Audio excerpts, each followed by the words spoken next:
Niners!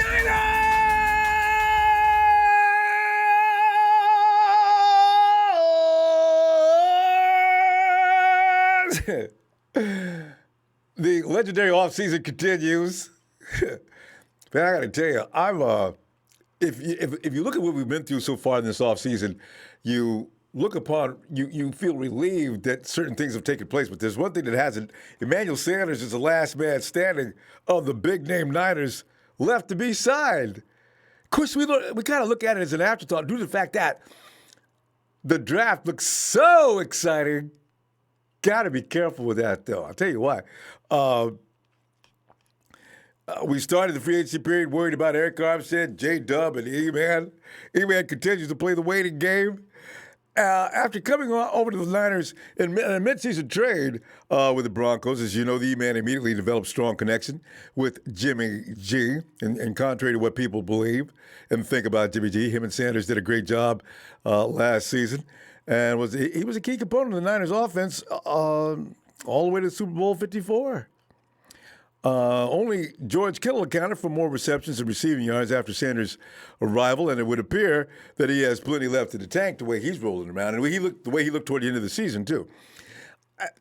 How long ago did Sanders tear that Achilles? Has it been 2 years? Did we see a guy that was still healing up? I'm not sure. Anyway, whether he returns to 49ers or departs in free agency, of course, remains to be seen. Thursday, he addressed his fans on Facebook Live saying things like, hopefully we can run it back, but we'll see. The hardest thing about free agency is sometimes you want it right away, but you have to wait and see what happens. I'm trying not to rush the process because I know what I want out of a team and I know what my goals are. I'm trying to find the best fit, unquote, E-Man Sanders. So it sounds like Sanders believes that he would continue to be a fit with the 49ers, obviously. we damn near 1,000 yards, and he came in, shoot. See, week 10, what, it's 10 games? Week 6, right? Yeah. Meanwhile, them boys, they're getting involved and are the only team that has been seriously linked to Sanders in free agency, and he did say that, quote, it would be fun to play in Texas. I think he's from Texas, right? So the Cowboys have reportedly resigned Amari Cooper to a 5-year contract extension, but saw Randall Cobb reportedly sign a 3-year deal with the Houston Texans. So Sanders could slide right on into that Cobb spot, couldn't he? Nicely, actually. Okay, so Dallas is on the horizon. If Sanders wants to remain within 49ers, however, chances are he'll have to accept a little less money than $10 million. Them boys may be able to offer that since they're just giving out $100 million contracts. I guess it doesn't mean anything to Jerry Jones anymore. Now, with a huge extension looming for George Kittle and approximately $7 million needed to set aside for signing the Niners in the upcoming draft class, the team currently doesn't have much wiggle room to be able to pay Sanders what to his market will dictate. The E-Man knows he's in the twilight of his NFL career, though. He doesn't expect to play many more seasons. And if he's looking for the right fit that presumably would be with the team capable of contending for the Super Bowl, SF, baby. Talk to Parag.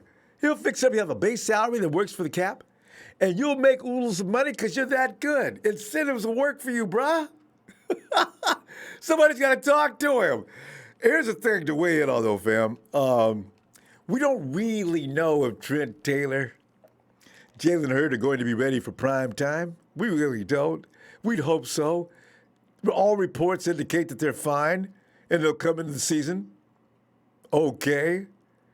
But can they maintain health? These guys have already proven that they really got some, and this goes all the way back to the college time. We could be without them moments after we get them back on the field. That's just the way it works with them. So who do we have? We got Debo, we got KB, we got the irrepressible Dante, and Richie. Now, how important do you think it is to sign Sanders?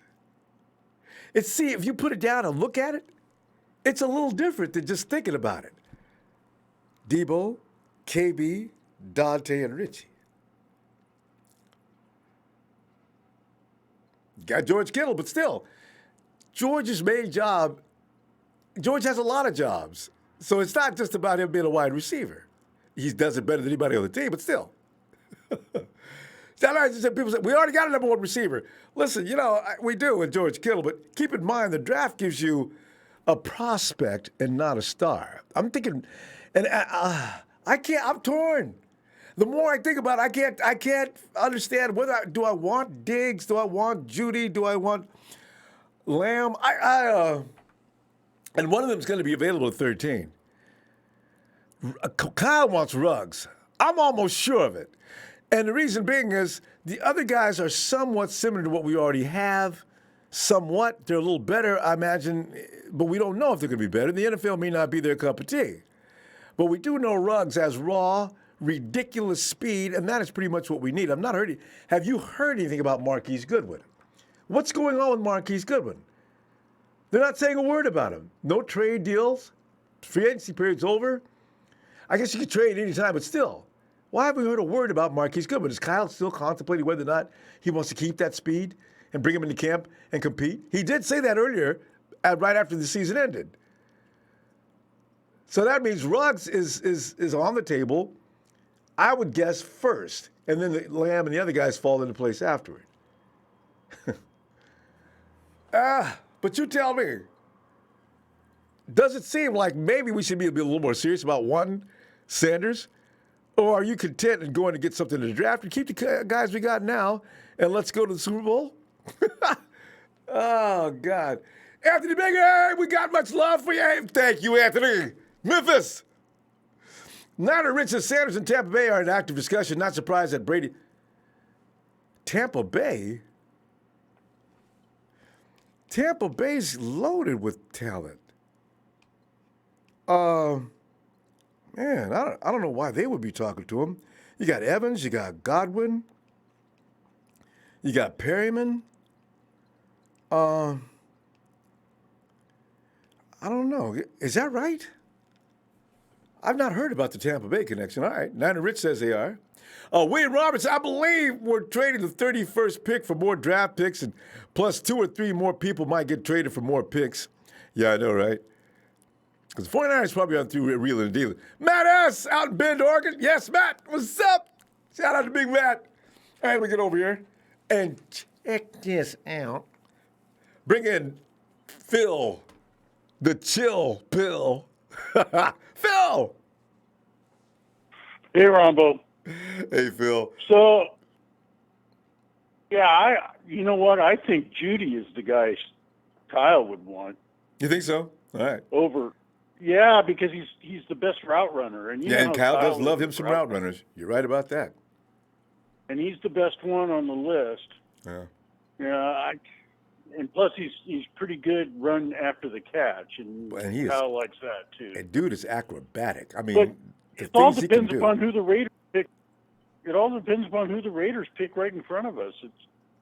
But I still think we're going wide receiver with the 13th, and we got to get our hands on a cornerback because next year. Not this year, but next year. Sherman's contract's up, Mosley's contract's up, and Witherspoon's contract's up. So you don't want to wait. We got to get a corner. Yeah. We got to get a corner, especially with Arizona getting the wide receiver from Texas. So that is still D-Hop. I still don't. Okay. Anyway. Why did they do that? Well, we didn't have the draft. We didn't have the draft capital to trade with Texas. So I'm just wondering, what did Texas do that for? How do you get rid of DeAndre Hopkins? In a league where it's Hopkins tough to find a number one receiver. Wanted a new contract. He wanted a new contract. And we couldn't have gave him one, Phil. That's the 49ers also passed for that reason. They couldn't. What are they going to pay him? That's got to be one of the most highest paid receivers in the league. We can get a guy that's going to be that good in the draft this year and pay him $2 million. A first-round pick, 13th pick would be $2 million. See? Yeah. But who is that guy, Phil? Who is that guy that reminds you? It's going to be I think it's either Lamb or Judy. Okay. And whoever the Raiders pick out of those two, we're going to pick the other one. So that's my thought.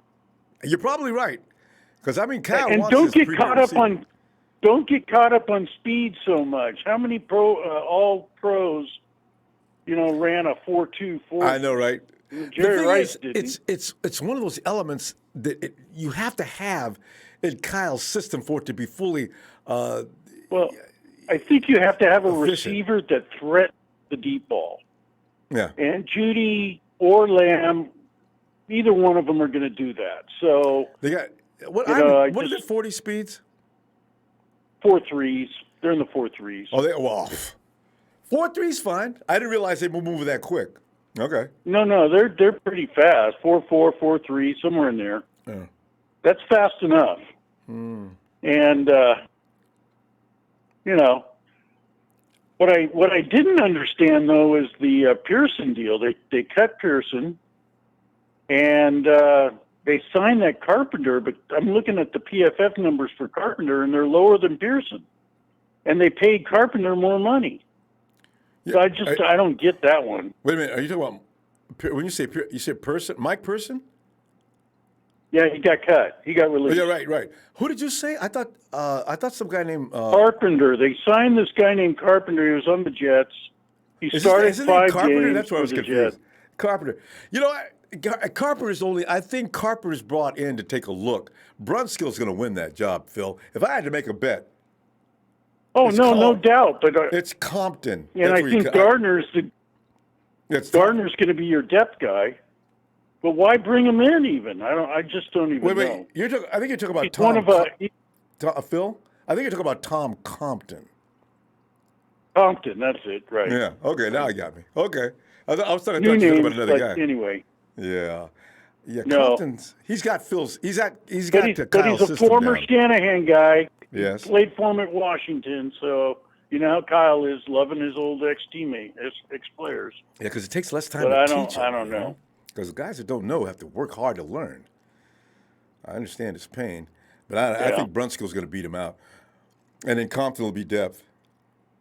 And I think we're going to draft some O-line, either in the 5th round, You got 6th, 7th, those picks. You got to. But I think, do it. honestly, I think we need to go wide receiver corner. Because we need a shutdown corner on the other side from Sherman.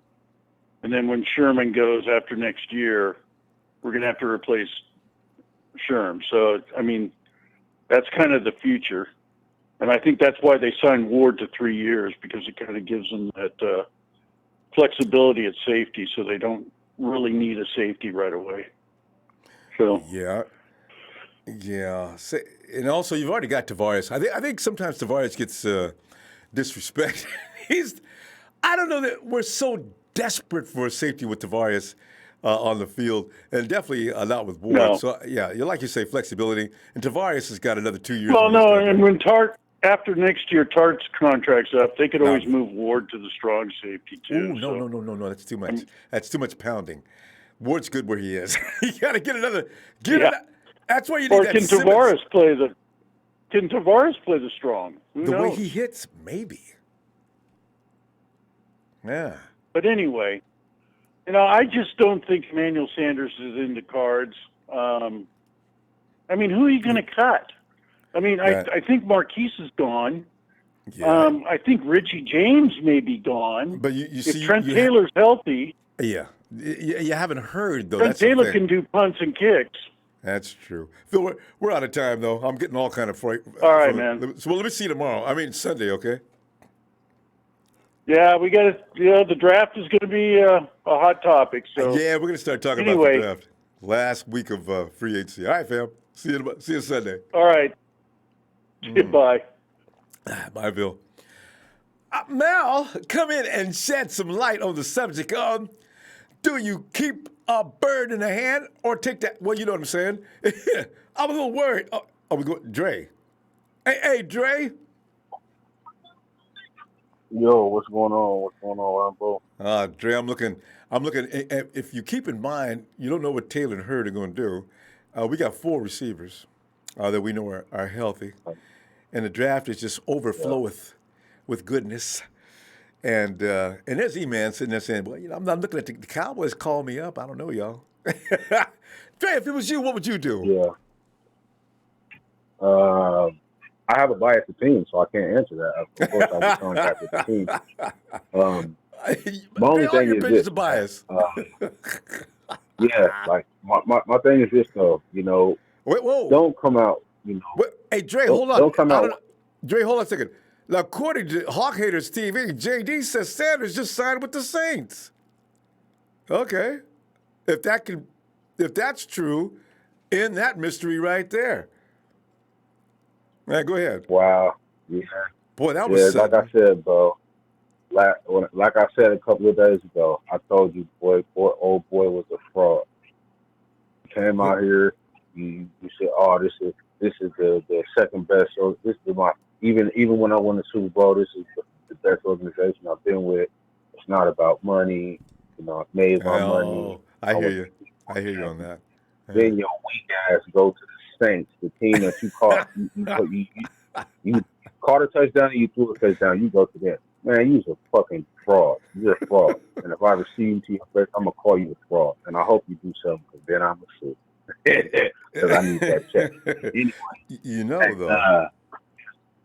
So that ship is sailed, man. We got to move on. You know what I'm saying? We got to move on. I've been hearing some crazy things come out of Cleveland.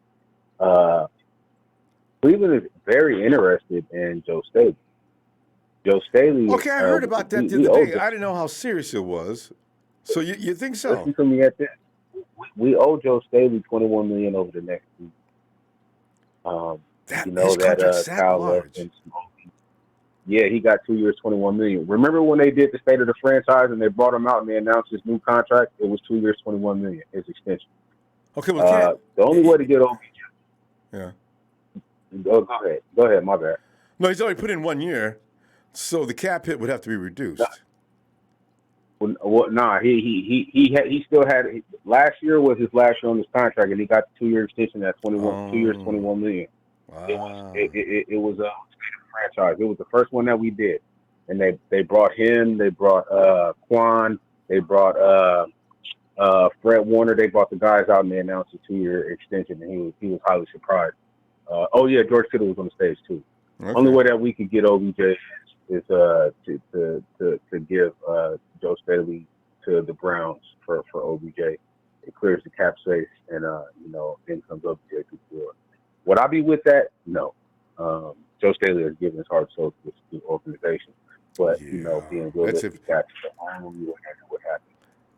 So with Emmanuel Sanders going, with Emmanuel Sanders is going, we can go ahead and put in our work, man. Go get a guy like Rashad Perriman. Go get a guy like Philip Dorsett. Somebody who's a veteran. JD, Dre. Okay, we may have to pump the brakes. All right, go ahead. I'm sorry. Yeah, there's guys like that. Rashad Perriman, ran a 4.2. Philip Dorsett ran a 4.25. Taylor Gabriel, another 4.2 guy. I keep forgetting about Taylor. Taylor's still out there too. Yeah. He's still out there. And you know what, Ronbo? The reason why wide receivers are slow, the wide receivers are so slow to sign a contract in free agency this year is because the draft is so deep with wide receivers. That instantly makes your price go down. You're not going to get the money as a free agent wide receiver this year that you want. Yeah. It's just not going to happen. That's why. That's why a lot of these guys, Robbie Anderson, he's still available. There's so many talented guys that are available. You know what I mean? There's many guys. You know? So it's not like our door is shut. You know what I'm saying? I told you guys, man. The dude was a fraud. He was taking pictures in front of Bentleys and private jets, talking about where am I off to next? You know what I mean? Like, come on, bro. Like he wasn't. You know what I mean? That wasn't called for. Yeah. Yeah, bro. You could have just came in and said, "Hey, this is a great organization. I love this organization. We don't know what's going to happen. We're going to see." But don't say it's not about the money and you want to be here, bro. When really it is about the money and you trying to cash out. Before you get up out of the sleep. So when we see you, you know what I'm saying, in the dome again, we're gonna smash your ass, sucker. That just is what it is. Saints. So Yeah, that's my take on that, man. Hopefully we don't trade Staley for OBJ, but bro, you can never count it out. And if we I know. did, that means with that 13th pick, we will be going after, I think, interior D line, and then with the 31st pick, probably Cesar Ruiz out of Michigan. You know what I mean? Or vice versa. We could go with the best offensive lineman tackle available with the 13th pick, and then go cornerback. You know what I mean? If that Browns thing were to happen. Guys, don't jump on me in the chat. This is just what is being reported. Dre, you know they're going to jump on you in the chat. I mean, chat don't get nobody. I mean, anything I'm saying right now, you can go up and look at it. The Browns are very interested in Joe Staley. They actually, reached out to us asking about this. This is posted the other day. So, yeah, I think a lot of us are aware of that. So, anyway, we'll see what happens. That's the only way that I Dre, can honestly, see the OBJ thing happen. Dre, honestly, I got a feeling Joe Staley will retire. He's already made it clear he's never known anything but the 49ers, and before he'd leave, he'd retire. So if they're going to try to use him for a trade, Joe ain't going. And if they try to buy Joe, he'll tell them no. So we'll see where that goes, though. All right, fam. Tell you what, we got to go, Dre. I'm going to see you Sunday, huh? Yes, sir. All right, fam. All right, man. Shout out to the team, man. Trey Russo, Jerry Fresh, Russo, Shea Lewis. My big bro, Big Body Griff, my player on the wheel, man. Hey, man, you know, this is the time where we see who's really with us or not. And we just found out, you know, Emmanuel Sanders wasn't with us. You know, unfollow him. You know what I'm saying? Takes a lot of pressure off, doesn't it? Let him know. Yeah, let him know that was some sucker shit, man. I'm up out of here, man. All right. All right, fam. Talk to you later. Right, bro. Yeah. Actually, I got to tell you, it makes me feel a little better. Actually, I think Sanders would have been probably the safest bet to do, because we've seen how he looks with Jimmy.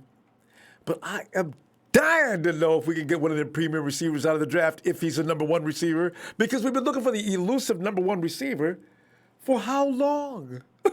Jimmy, since Kyle first got there. Okay, I see it now. Some guy named Josina Anderson. Yeah, okay. Emmanuel Sanders just told me he says he intends to go with the Saints. And it's a 2-year deal. Okay. Well, maybe it's not official. I have no idea. Anyway, Emmanuel Sanders, 2-year deal with the Saints just in. All right. Kay Hendricks, thank you, fam. 9-11, Jerry Judy, 40 time, 446 and 453. C.D. Lamb, 451. Henry Ruggs, a ridiculous 427. I'm telling you, Kyle's looking at Ruggs. Great hands, great routes, especially if it's true about it, maybe run routes. Most speedsters are so fast, they have a little problem running around because it's hard to put the brakes on and make those kind of cuts without breaking your leg. Great routes, great yak guy. Ruggs is the pick. Yeah, if I had to bet money, I'd say Kyle is zeroing in on Ruggs. And K. Henrik said confirms it, yes.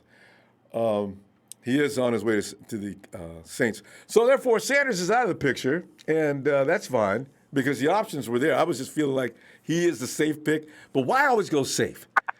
You got to run risk every now and then. Gambles can actually pay off huge as well as they can play off a dud, Dante Pettis. Anyway, hey, Will. Hey, we started this program off, and E-Man was still out there talking about he's weighing his options, right? And now word is floating in that E-Man is no longer floating options. He floated on over to Nolans. And who can start saying, who that? That Will. What do you think about that? That Will. Now, you don't have to worry about E-Man. What you go do now? You go for that big pick in the draft? And who do you like? That's what we're going to be talking about from now on. I love it.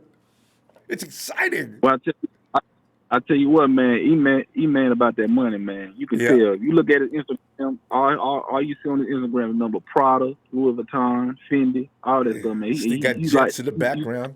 Like a football player, fashion model, man. You know, him and his family, they stay dripped out in highly expensive stuff. You know, they high maintenance people, man. So, you know, he gonna take that money. So, I mean, you know, I really don't believe he meant what he said about how this team was a family team. I think that was just PR crap.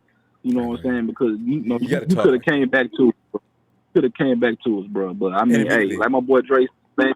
Go down to New Orleans, man. We gonna see you this coming season. We gonna smash it straight like that. So it is what it is. But I agree with my boy Dre, man. Hey, we do need to get a free agent wide receiver, man. We need to get somebody. We need a veteran on this team. And I believe with that 13th pick, man. This is my opinion. We need to go defense, man. I'm telling you, man. We need hopefully Kinlaw is there. We need Kinlaw, bro. Kinlaw is 6'6", 310, man. And like I said before, he runs through offensive guards like paper. Matt Barrows likes him. And he's the king of batting balls down. He's like a Chris Jones out of Kansas City. The way he was batting them balls down, he's good at it, man. He's fast off the line. He's a great pass rusher and a run stopper. I mean, if you want to keep that defensive front the same without bugging it, bring in another twin tower. You have Armstead and Kinlaw right there, man. An athletic freak. You got another twin towers right there. You know what I'm saying? That's going to help the secondary out, regardless who back there. I still don't want Spoon as the right corner. I mean, this is what concerns me. The only thing that's concerning me right now is the right corner position, man. Mosley is good. I give him that. Mosley's a dog. Trust me, I love him to death.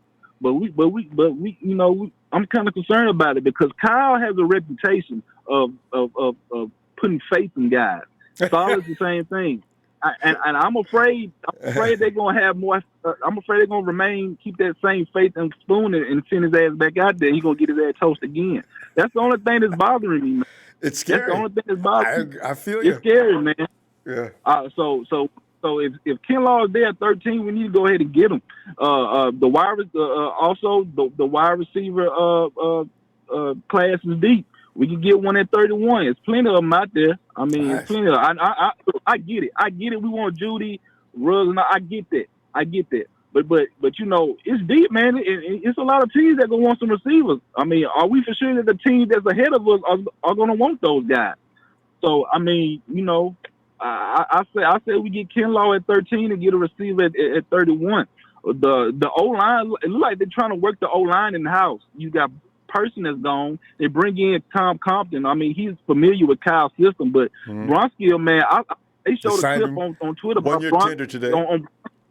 Bronskill handling Aaron Donald on that run play that Moser ran in against the Rams on that touchdown. Boy. I think Bronson's gonna get spot. I think he's gonna get that starting spot. So I mean, it's like they're addressing the O line right now. So we need to get Kinlaw 13 and a receiver at 31 and see if we can let some people walk or make some trades to get back within the second and third round. I mean, I don't know how they're going to do it, but it has to be done, and maybe we can get some more pieces. Will you bring up – I get you to touch upon something just real quick. Here's the thing. You just said let some people walk. I thought about when it's time to cut people, you only get to keep 53. Well, I think you get expanded 55 this year. I'm not sure what the CBA did with that, but I do know it's in the on possibility. But listen, who are you going to cut? I mean, we're going to have like 40 more guys in, and some of the draft picks aren't going to make it. No, the draft picks always make it. So some of the other guys that are going to be rolling in to fill up the roster for the 93, well, probably most of them will get cut. I don't see anybody right now from last year getting cut that they haven't already cut. Except well, you know, Goodwin, you got to get Goodwin's ass out of here. You got to get his ass out of here. Get Pettis. Man, why Pettis is – well, why are we waiting on Pettis? They ain't going to cut Pettis, Will. You know they ain't going to cut Pettis. Solomon T, they will be there. They're rookies. Solomon Thomas, too. Why is he on the team? Why is he still here? I mean, the only reason he's here because he's sat in the same classroom as John Lynch trying to get answers on the test. There you go. I mean, come on, man. I mean, these guys gotta go. They gotta go, man. I mean, they sticking around like Jay Ward was sticking around, but you know, Jay Ward turned out to prove himself. Now, you know, so he earned his spot, but Thomas hadn't. Pettis hadn't. Why are we waiting on these guys to blossom? I'm tired of them, man. They need to go. Goodwin need to go. He ain't available when needed. Them three guys gotta go. There you go. They gotta go, man. You just named three guys. Now, see, that's what I'm saying. Beyond that, I don't know who's leaving. I don't know, man. Everybody gonna jump on my back if I say Breida, and I'm gonna say it. Breida need to go too. And if you don't like it, fuck you. because he's been fumbling the ball late on the season, fumbling in the playoffs, and you know that pisses Kyle off. So he may need to be head in the chopping block too. So if you don't like saying that, then fuck you. But I think that's I think that's key.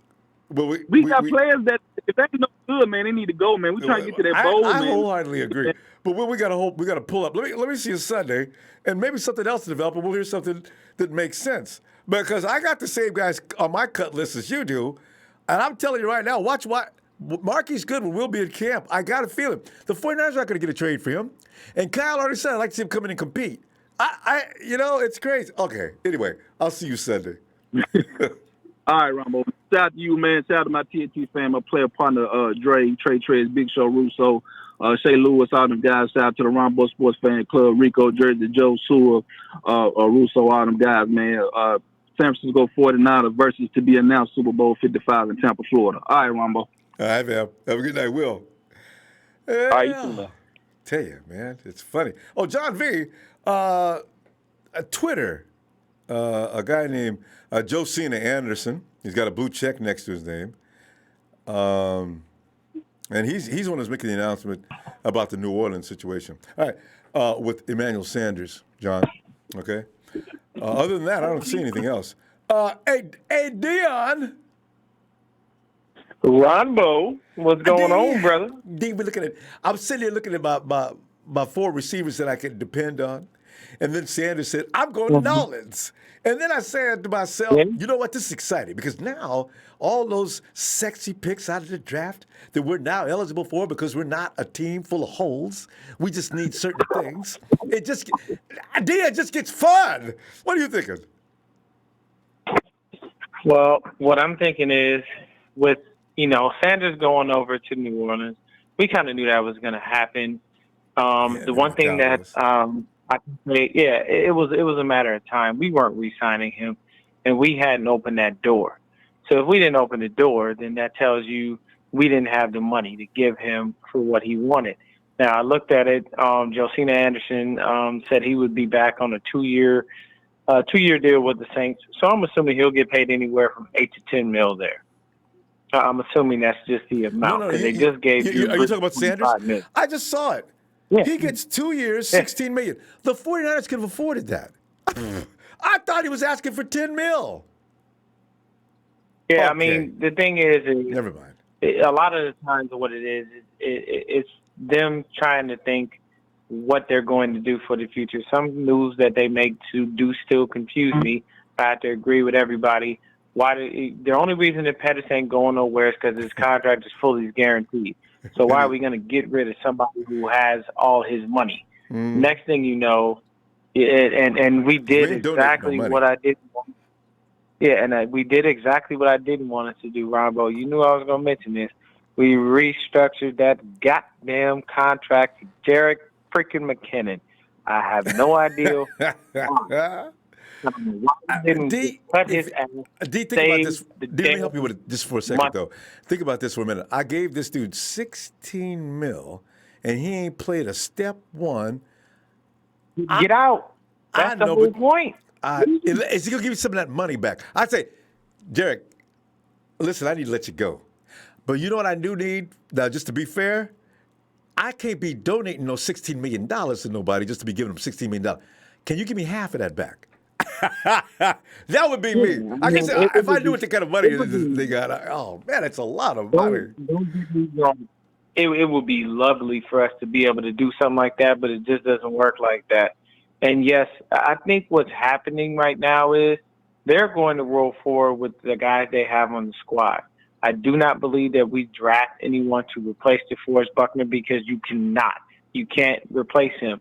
I think honestly what they're going to do is they're going to bank on the fact that Ronald Blair gets healthy in time to start and plug and play. They're going to roll him and Solomon Thomas in and out of that spot. The reason being is because they move Solly around on the line.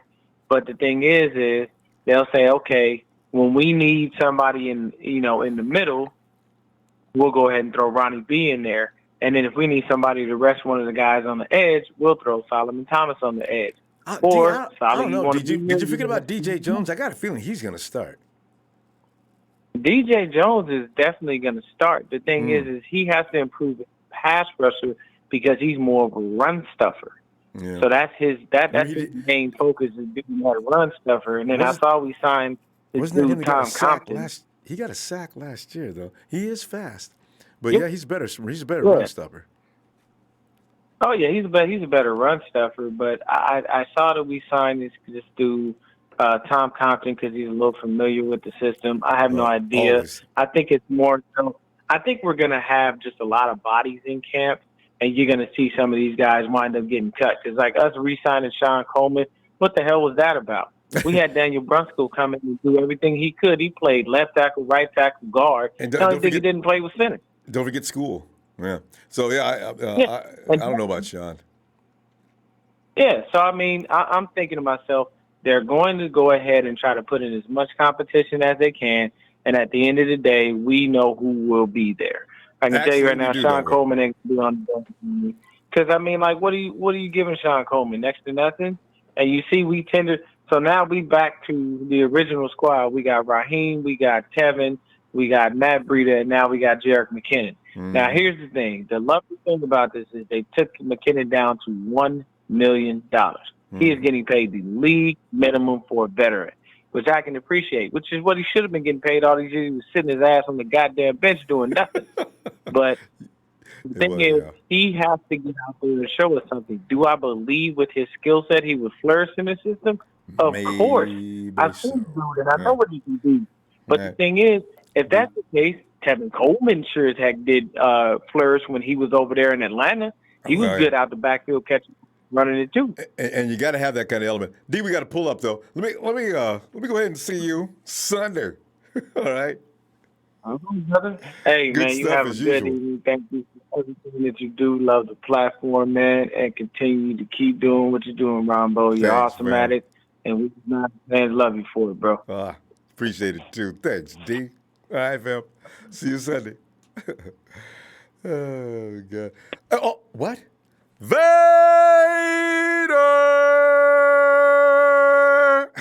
It's time! What? It's time!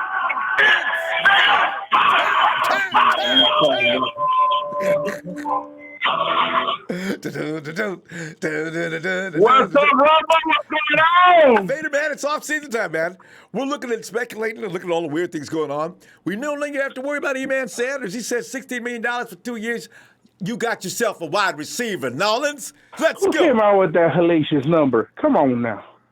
I don't think he came out with that. Is that what he stated? Yeah, no, is that on printed Bleacher anywhere? Report. It's on BR. Oh, and is BR's it? got it in I huge don't know, letters. dude. That kind of sounds a little. Sanders settles for 16 mil. 2 years, 16. Okay, fine, E.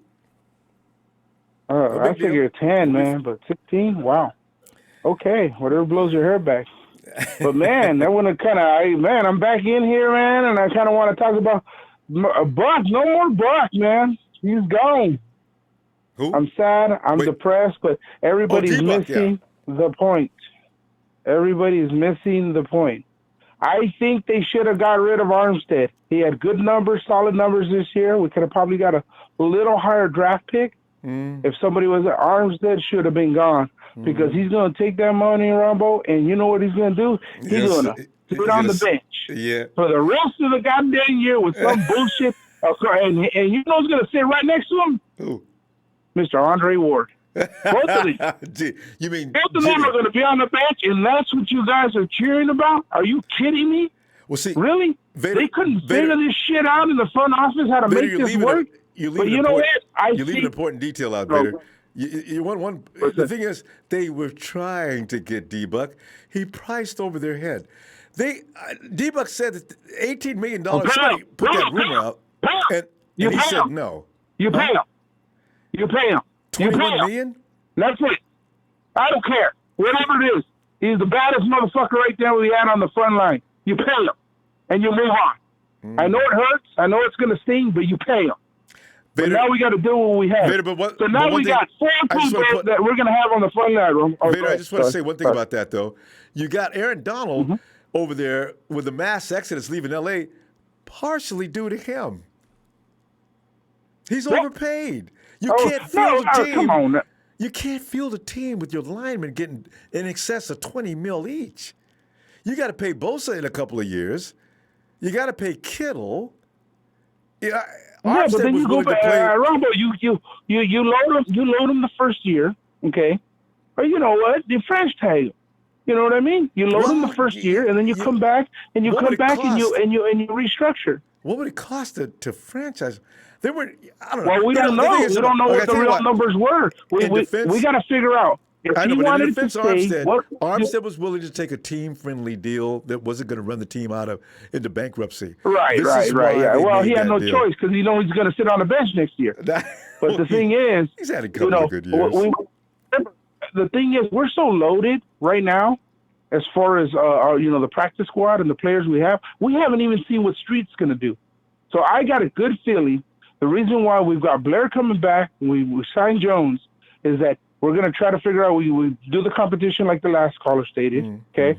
Yeah. And then I got a good feeling you're going to see Streets, Solomon Thomas, and you're going to see, and then that'll be a front four. It'll be Streets, Solomon Thomas, and what's his name, Bosa, and Jones. I'm looking. That's kind of what I'm envisioning. You talking about the pass rush? No, you're gonna have to have Ford. Yeah. Ford's on one side, and D Ford. Oh yeah, I forgot about him, man. See, he didn't do very much in the Super Bowl. I forgot we had him. Paid? Sorry. Yeah, you know how much he's getting paid? See, that's going to be. You can't just spend all your money on your defensive unit. I understand that, Ronbo, and I agree with you 1,000%. You don't want to put all your eggs in one basket, but but that's kind of talent. I mean, you got to figure out how bad did he want to stay with us. Well, he wanted to keep this train rolling. There it is. I mean, he went to the Colts for crying out loud. No, but you just underlined it there. You just underlined it. Right. How bad does he want to stay with the 49ers? Apparently not that bad, because he could have went when he offered him 18. I think they could have afforded that. Buck, take it. That's not bad. But no, it's not bad I got to at all. have $21 million. That's not cool. Oh yeah, everybody want to be in the press saying I'm the highest player in the world, and then you get on the field and you don't do anything. But he's gone.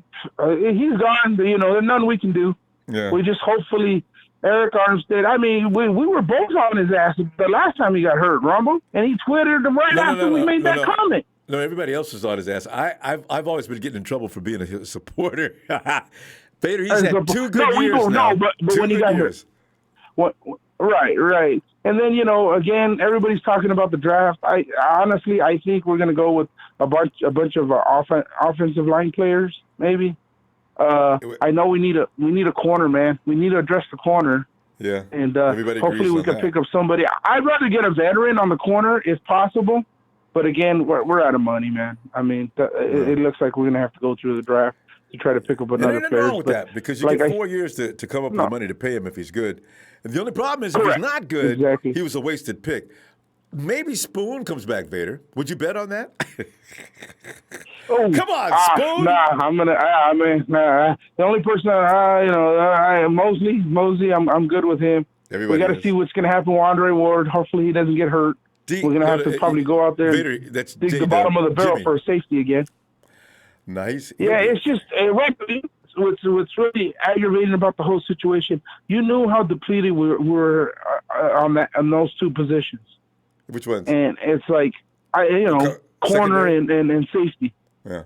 And our secondary, right? And I didn't see too much of an effort trying to go after a free agent, unless again they're thinking about going through the draft on that. Yeah, you have to, Vader. Once you get a Super Bowl team, you're out of money. You most likely have to retain the guys that made it possible for you to get to the Super Bowl, right? And if you can, then if you can't, then you try to go through the draft. Because at this point, the 49ers, their cap is so bad. I mean, they're going to be down to $7 million after the draft. That is scary. So they got to be careful. But the thing is, look at all the players we have on the bench. Look at all the draft picks we took last. We haven't seen half of them. We got to have depth. But most of those guys played. They got to have depth. That's what I'm saying. Which we did have. But who are you going to cut?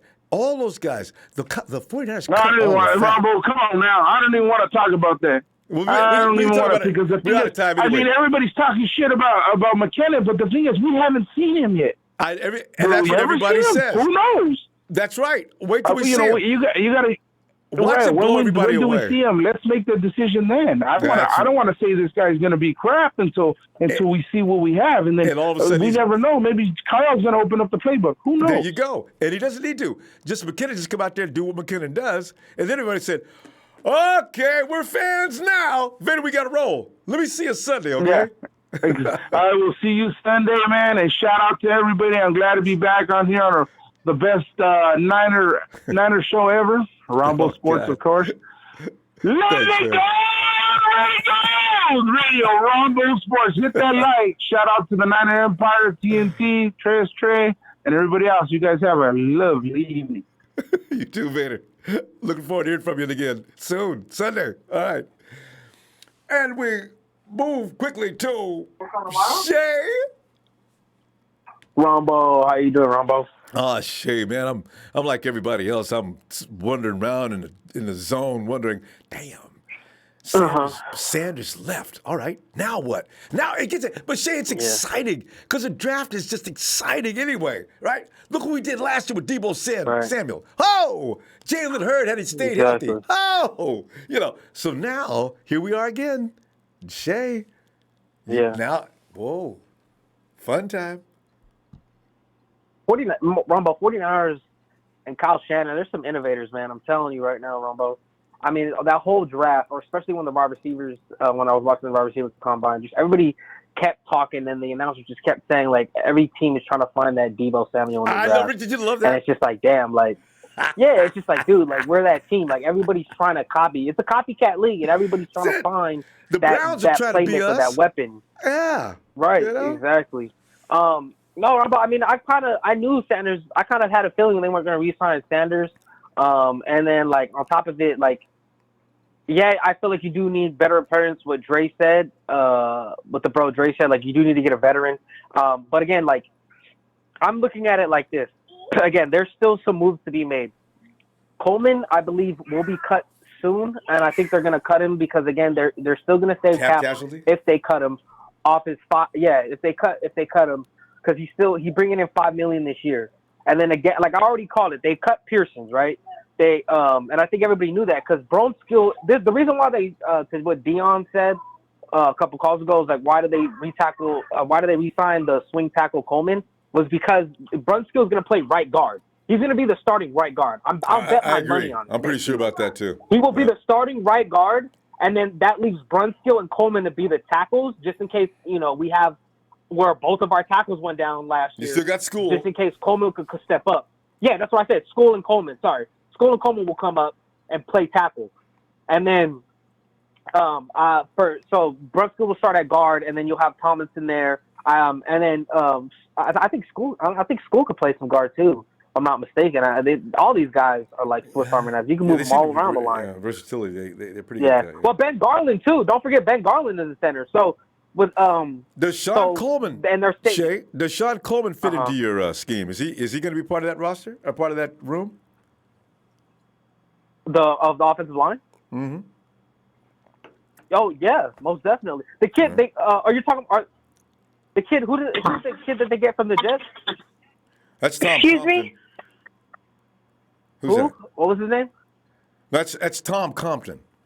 Compton came over from yeah. He used to play with there you Kyle go. a long Tom time Compton ago. is going to be a reserve piece. Yeah. He will be the reserve right guard to Brunson. No doubt. Okay? So, yeah. So, Coleman, yeah, I think he does. Just, again, you can never be too safe. What's going to happen. You never know with injuries. We lost both tackles last season, both our starting tackles. You just never know. The game is just so demanding on players. But, Ronbo, yeah, I mean, in the draft, Ronbo, at 13, like I said, there's still some moves to be made. You can cut Coleman, save cap, and then you can also trade Goodwin and save additional cap. My thing is if they don't move on from Goodwin, and Goodwin is still on the roster, I do not see them drafting Henry Ruggs because there's no need for two burners on the team. That just doesn't make sense. Now, if they trade Goodwin, save cap, and then bring Pierman or Taylor Gabriel from the Bears on a vet minimum or a team-friendly deal, so we'll have a burner piece, then you could start to think like, okay, now they might move into getting a defensive line, or they might draft Jerry Jeudy or a CeeDee Lamb, a big body, because they're not going to have like 3 or 4 two speedy guys who stretch the field. You only need one guy to stretch it, right? And the 49ers actually did well without a deep presence. They were like one of the only teams that have a sustainable passing game without a deep presence. Because Sanders ain't burning the top off anymore. Debo sometimes. But you know what? You know what I mean? The thing is, we didn't see guys running wide open like we used to with Goodwin stretching out the field. Kyle really needs that element, though. That's what I'm saying. You're absolutely right, Ronbo. Yeah, I just don't know what they're going to do about No, Ronbo, you're absolutely right. I think that without a doubt helps the team. That without no doubt, Ronbo, having a deep presence, it stretches the field. I do think the 49ers, I'm not saying our offense is depending on it, like depending on Kittle, right? We needed Kittle. I'm just saying it helps out a lot. You're absolutely right, Ronbo. It adds but to the either way efficiency. with 13, right, the efficiency, absolutely right, yeah. So, but they could go Kinlaw or whoever, Ronbo. You know, watch them surprise everybody, Shay. The 49ers like to shock you in the first round. Watch them draft. Ain't nobody going to get mad if they draft Kinlaw either. That's the thing. Because we're all torn. Oh, yeah, most definitely. Okay, Sanders has gone to the Saints. We don't have to worry about him anymore. Right. For people who keep announcing, do they know? We know. We know Sanders has gone. We know. So, therefore, you go ahead now and they get Kinlaw, and then somehow they work up a deal where they get up in the draft, and then they do, but they'll probably go get a guy like Lavas. What's his name?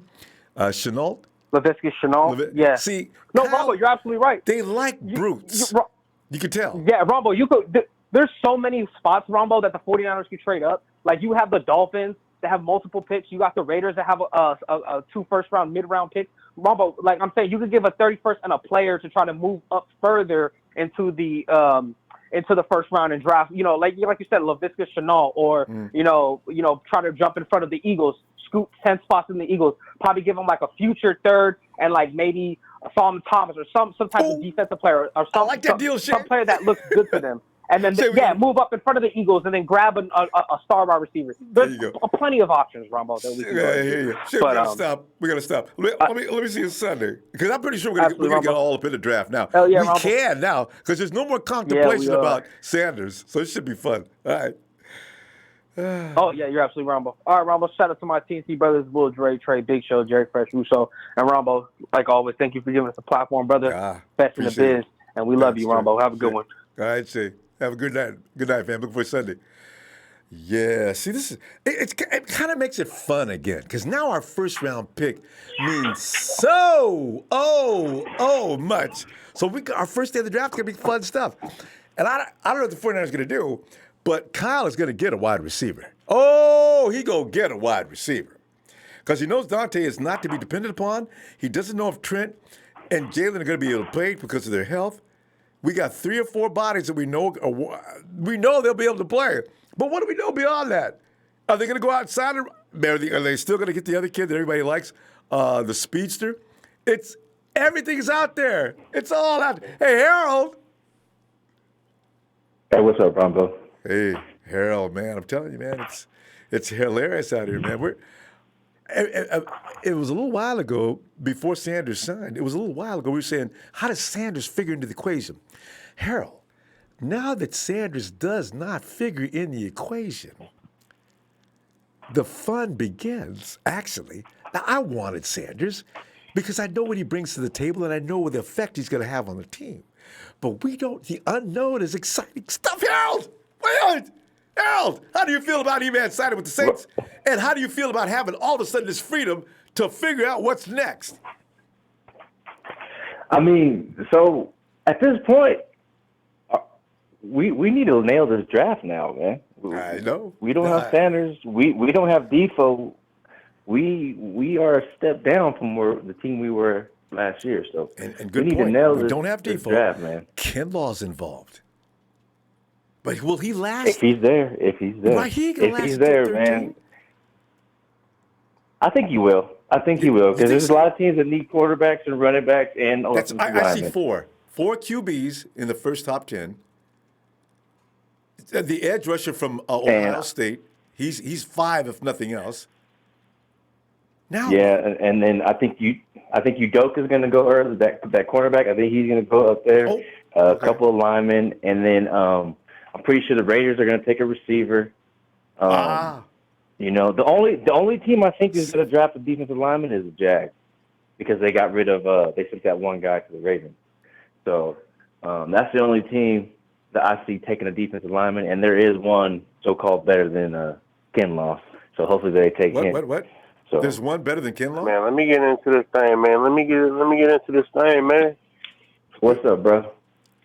Let me get into this thing, man. I don't care what. Okay. We take turns. Hold on. We'll get back to you and find out what's going on with you. Okay, hold on. Because production ain't going to let you in. So you might as well just hold on. All right, go ahead. Yeah, I mean, I hope he's still available. I mean, if he's not available, then we're going wide receiver, hands down, I think. Oh, man. But I think if Kinlaw's there, we're taking Kinlaw because we gotta have we lost our rotation depth on the line at the end of the year, and that was what hurt us the most, and we need to fill that void. So, but Harold, let me. Do you remember Givens from last year? Absolutely. He was our preseason gem. Yeah, I'm wondering, did anybody else notice Givens is a monster? I keep wondering about. But he got a chance to play during the season, right? I can't. Did he play a game? Did bring him up? They did the last couple of 2-3 weeks, right? He didn't get I much think so, burn, but he was out there. I think he made a couple of plays. I'm hoping he can come up and become part of that rotation because he did look good in the preseason. That's a strong dude built like a fire hydrant, right? He's as wide as he is tall, and he's got quickness off the line. He doesn't have speed, but he's got quickness. So as soon as that ball snapped, he is on you and with really incredible force. So we'll see. But anyway. Yeah. This losing Defoe and Emmanuel. I mean, I'm okay with Emmanuel being gone. I think we got what we needed out of him as far as that veteran presence. We gave up too much. Kendrick and was Devo. It a third round? We did. Fourth or third and fifth. But if E-Man on the cornerback doesn't slip on that one play, then it was all worth it because we would have got that Super Bowl because of E-Man. Yeah. Sanders. We gotta nail this. We gotta nail this draft now, man. We lost two veterans. We lost two good veterans, and we gotta fill those voids.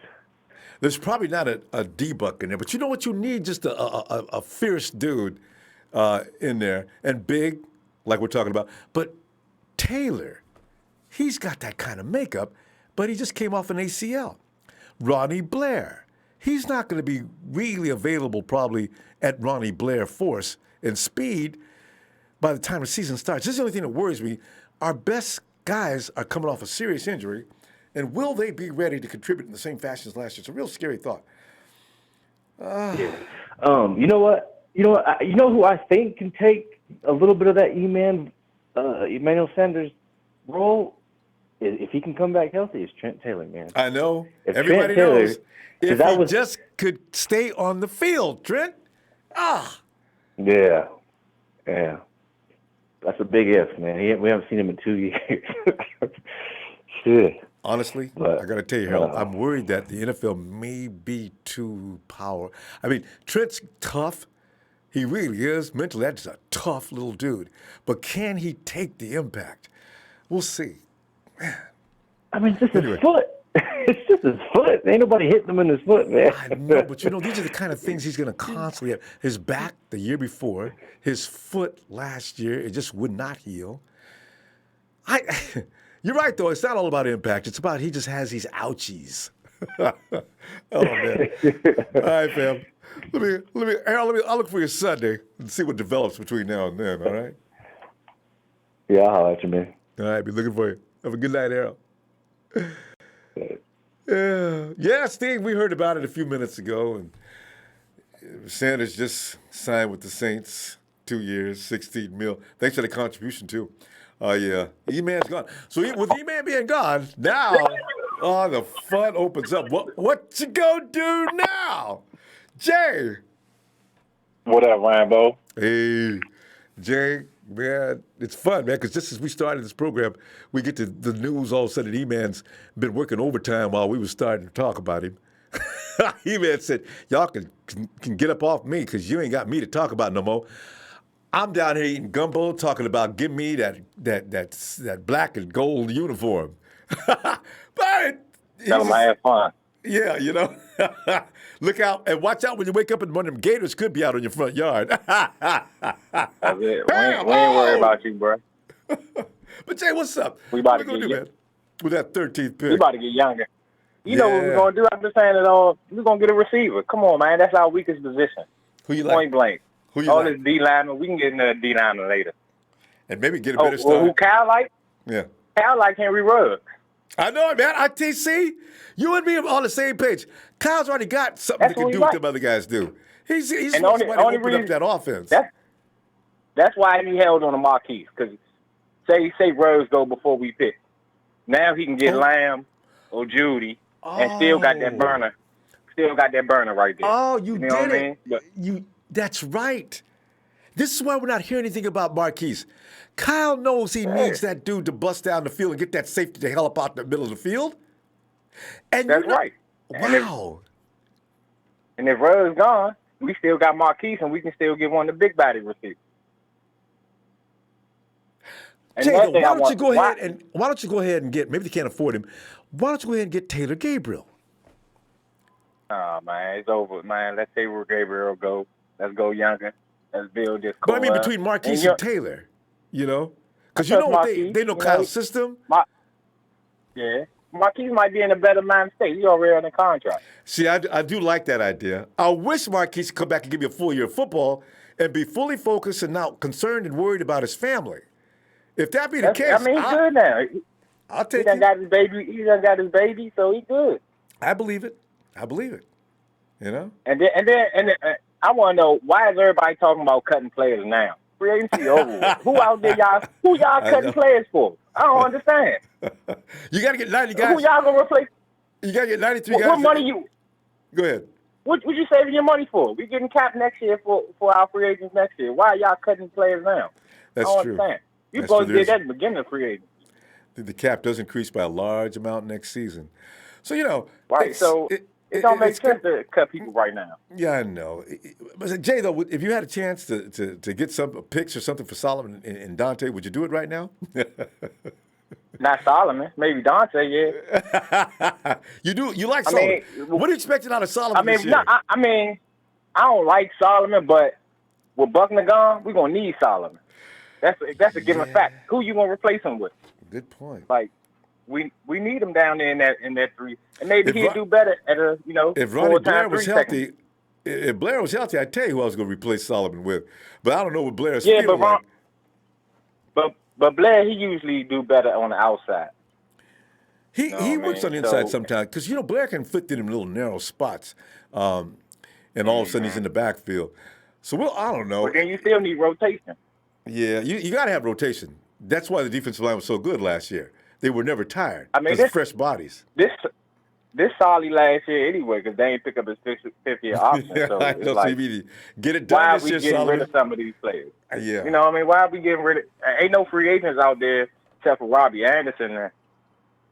I know, right? Clowney. Oh, man, Clowney's there's nobody else. Yeah, Clowney. You know what? Everybody's going on what he did on that one Monday night game. Clowney didn't do all that all season long. Clowney had a night. Mm-hmm. And everybody says, well, if it wasn't for his abdominal, oh, man, you know what? He didn't have an abdominal problem before he played the 49ers that night, and he wasn't doing nothing before that night. Then all of a sudden he broke out because Joe Staley wasn't feeling well. I do not – Clowney may be a little overrated. And Quentin Nelson can't wait to play him, So I don't know about Clowney. Him and Solomon Thomas had the same amount of sacks, 3. So what does that tell you? And Solomon didn't get as many snaps as Clowney, So already. But this just is going to show y'all we're going to get a receiver first, man. We can get another D tackle at the 31st, or if they want to trade back and try to pick up an extra 4th or 5th round for what reason, I don't know. Let them go ahead and build the team away. But if we get a receiver with that 13th pick, Henry Ruggs is the idea. I agree. All right, fam. Hey, Jay, let me see you be back on Sunday, man. And let's see what happens next. All right. Have a blessed night, Rambo. Have a blessed night, Faces. And I'm going to call this out. Here you go.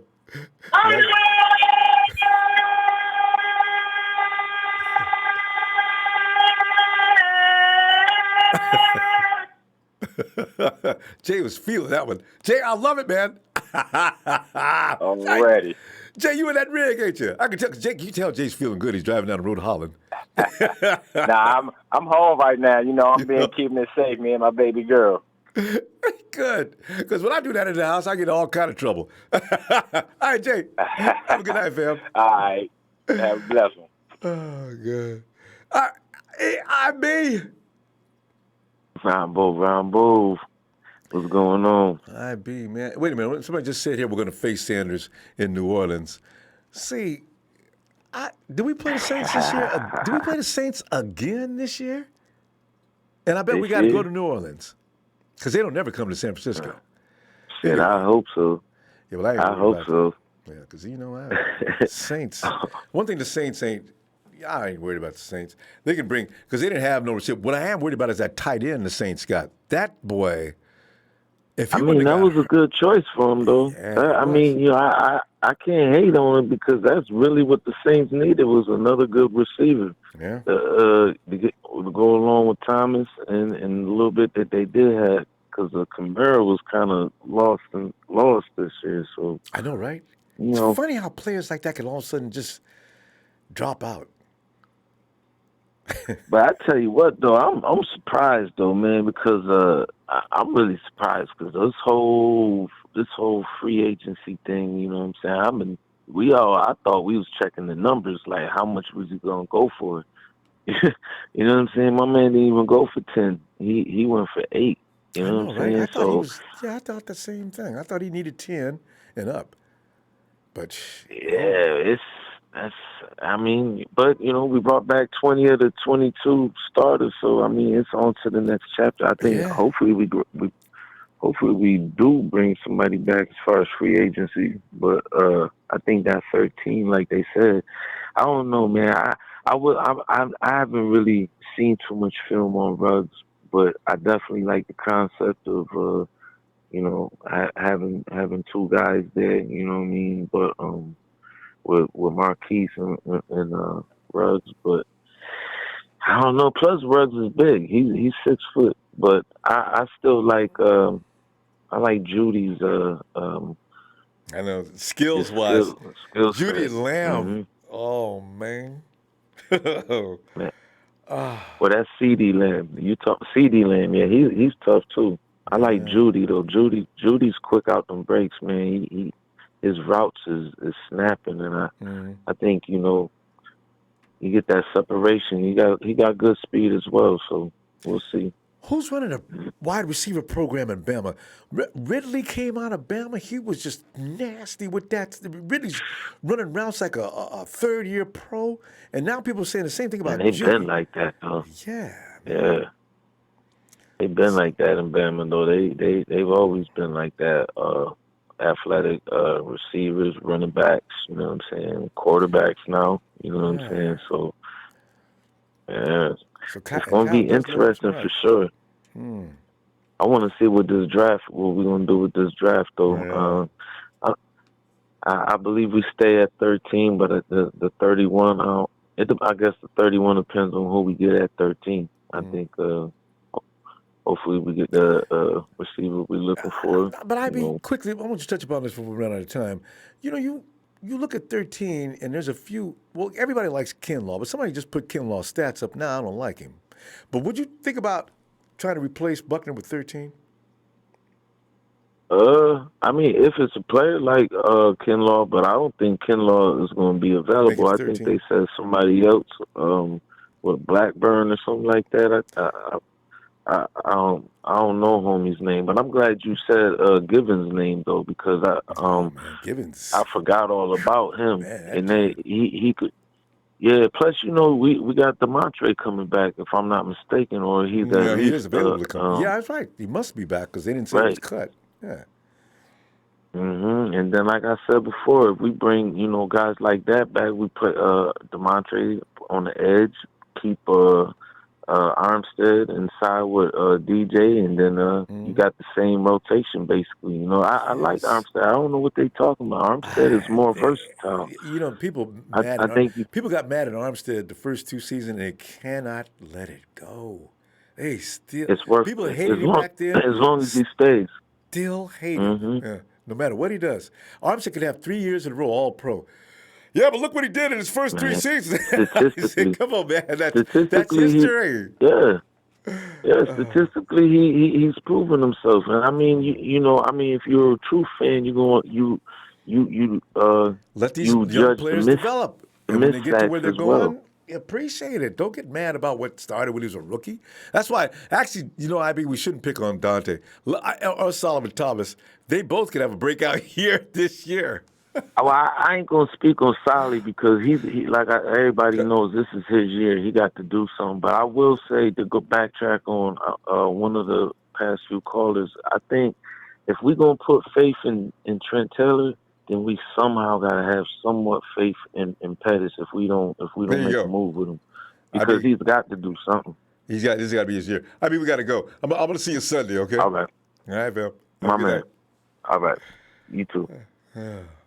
Oh, Shirley,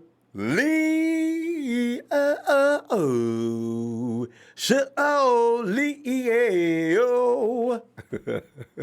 Hey, you see what you like? Hey, what's up, Ronbo? Man, it's fun because right during this program, we found out that we no longer need to worry about Emmanuel Sanders. Sanders left. That boy lives in the great state of Louisiana. So. 2 years. Now, suddenly, it's kind of exciting to see what the 49ers do next, because we got most of our players from last year. And Sanders, honestly, he probably wasn't going to get re-signed anyway, right? So now we can get rid of that. I've not heard anything about Marquise Goodwin, so I don't know what's going to go on with that. You got Ruggs there, and you got Judy, of course, and Lamb, everybody's favorites.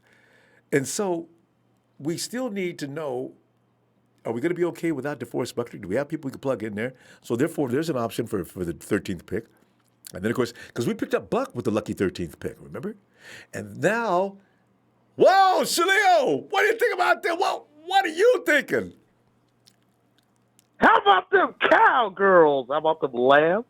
How about them Seacocks? And how about them Oakland, Las Vegas Trader Raider Jones? Listen, man, what is making me laugh even right now, even more, is the Lambs. Oh, they are having a national clearance sale and getting rid of all of their players. They're not even selling them. Just get out. Your name's not even taken off your locker. What are you coming in here for? God. You know what? I think the next person to leave from that team is probably Jared Goff. Or McVay. Or Mick Ass is going to get fired. But yeah, they're done. I mean, sad. It's crazy. There's a Rams fan here a little while back who was saying that the Rams were going to come back and reclaim the NFC West. I haven't seen him since. Oh, no, they're done. Yeah, they're done for a very, very, very long time. They're going to be shit. Big time shit. Who was 13th? I'm sorry. I made it. Jose, I'm sorry. Who was 13th? Oh, Armstead was the number 13, right? Yeah. Yeah, D-Buck was 7th? I believe so. Yeah, you're right. Sorry. Yeah, that's hilarious. All right. I forget about receiver. I like that guy Kinlaw. I know everybody. That guy reminds me of that defensive tackle from Kansas City, Jones. Yeah, Chris. Yeah. That's where the argument's going to be with everybody. Receiver or D-Buck replacement? There's going to be a good load of receivers in this draft, so we can wait till the second round. See, that's an excellent point, too. You don't necessarily... And we also got that last pick, the 30, was it 31, 32? Yep. 31.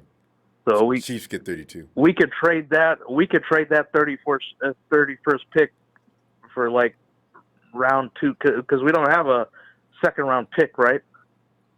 No, we don't have a third round or a fourth.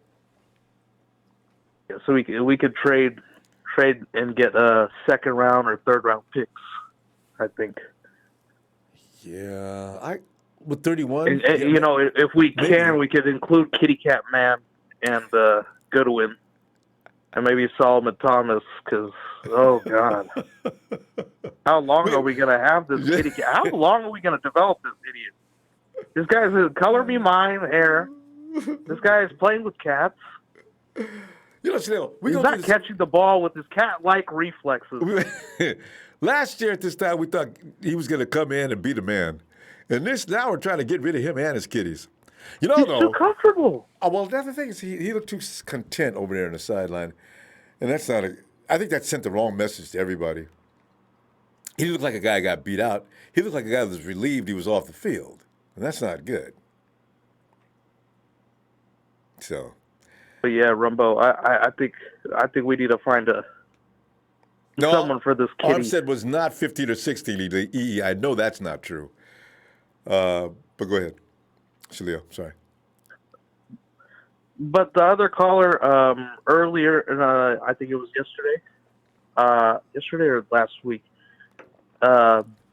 he said that DeForest and he was actually right. DeForest and Buckner, everybody double teamed him. So guys like Armstead, Bosa would come after the guys. Defoe wouldn't have that much production because everybody would double him. Well, it was guys around him that would just come in and just get the quarterback, I think. I think that was Ford over on his side. And D4 too, right. Nick, the funny about Nick, I think even if Nick was the only guy on the defensive line, you would see like pure hell going on the field. Like a Tasmanian devil. You know the Tasmanian devil? You see all this dust flying and bodies flying and dust and everything. That's Nick. Nick doesn't really need a lot of help. He just needs the refs to call holding, which everybody in the league does to Nick. Every offensive player in the league held Nick Bosa. I really wish the officials would get up on that next year. We're going to find out, though. God, that pisses me off. Anyway. I think we need a number one target receiver for Garoppolo, and we might need to look for another tight end because I think we lost Levine Toyolo to the Giants.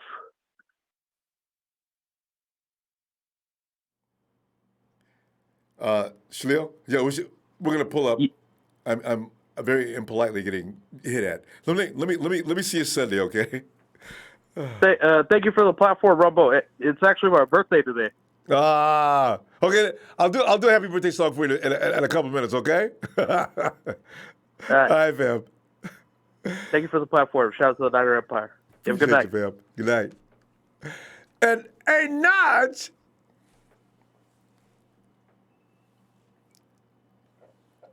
Yes, sir. Nudge, come on in, man. Nudge, I've talked to you like forever. How you been doing? I know. Last time I called, I had fell asleep. I woke up, was still on the phone. I was like, oh, man. But Nudge, remember, next time you do that, leave the phone on so we can hear you sleep. We always love that. Nudge, we got to move quickly now because I'm getting a lot of heat for going overtime. So listen, you got Emmanuel Sanders has already left us. He's on his way to New Orleans. That draft now is wide open and means way more than it did. Oh, it's always going to mean something, but the thing is now, there's a sense of urgency. You got DeForest Buckner gone. What are you going to do? I mean, the wide receiver room's got 4 guys in it that we know of that will be there and ready to roll on opening day. Where do you go? This probably won't happen, and you probably going to get some people in the comments, but we're going to have to try our best and shop that 31 pick and try to get Odell. Because with a lineup like you're going to get it for that. CeeDee Lamb, Odell, and Debo, and George Kittle in the middle. Like, that does sound good, though. Whew. If you could get that, just give our 31 pick for Odell and then keep our 13th and get CD. Like, because we forever gonna have that run game. I know, right? Boy. Especially with Brunskill at the guard spot now. There's not an incapable guy on that thing. And plus, he could protect. So the run's going to be even better than it was last year. And Nod, you hit it on the head because now everybody on that run attack is knows their job like the back of their hand. Oh! Yeah. Woo! And that offensive line knows what they're doing. People don't know. The offense, 49ers offense is getting ready to take off. Oh, my God. Jimmy got a full year under Shanahan. Because once they like how Kyle Shanahan is, like you get the run, you stop the run, like all right, boom, now we about to throw. He wants you to stop the run so we can throw the ball. Like, Well, all right, stop the run. he wants to play action, and everything looks the same. When Kyle's got everything going like he wants it to go, everything, the run, the pass, everything comes out of play action. So the defense is always on their heels, always wondering what's going on, you know?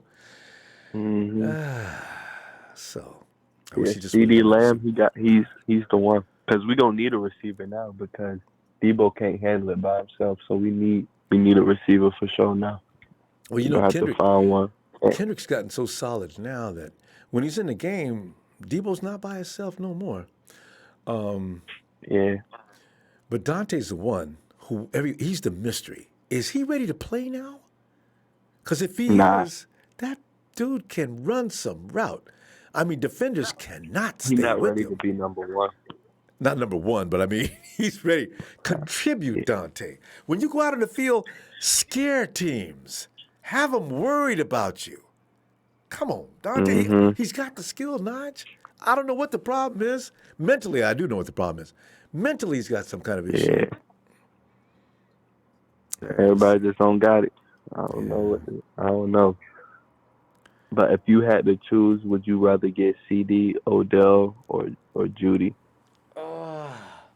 See, because I'll tell you the truth. Odell's going to be too expensive. The way people talk about Judy, and I'm just going by what I'm hearing, I guess I'd get Judy. But for Kyle, I would get Ruggs because I know that's who he wants. For some reason, I just feel like that's who he wants. I think so. But if he's got Goodwin, which we don't understand, because he's holding on to Goodwin in case he can't get Ruggs, which is cold, because if he could get Ruggs and then the next day he cuts Goodwin, that would be wrong. Wrong. I haven't seen Ruggs play. Ruggs has got stupid speed. He ain't going to be there at 13.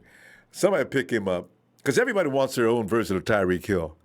So, he ain't going to be there at 13. So he's one of them type of players? Yeah. So. Oh, yeah. He's strong, too, from what I understand. He's 6 foot. He ain't tiny.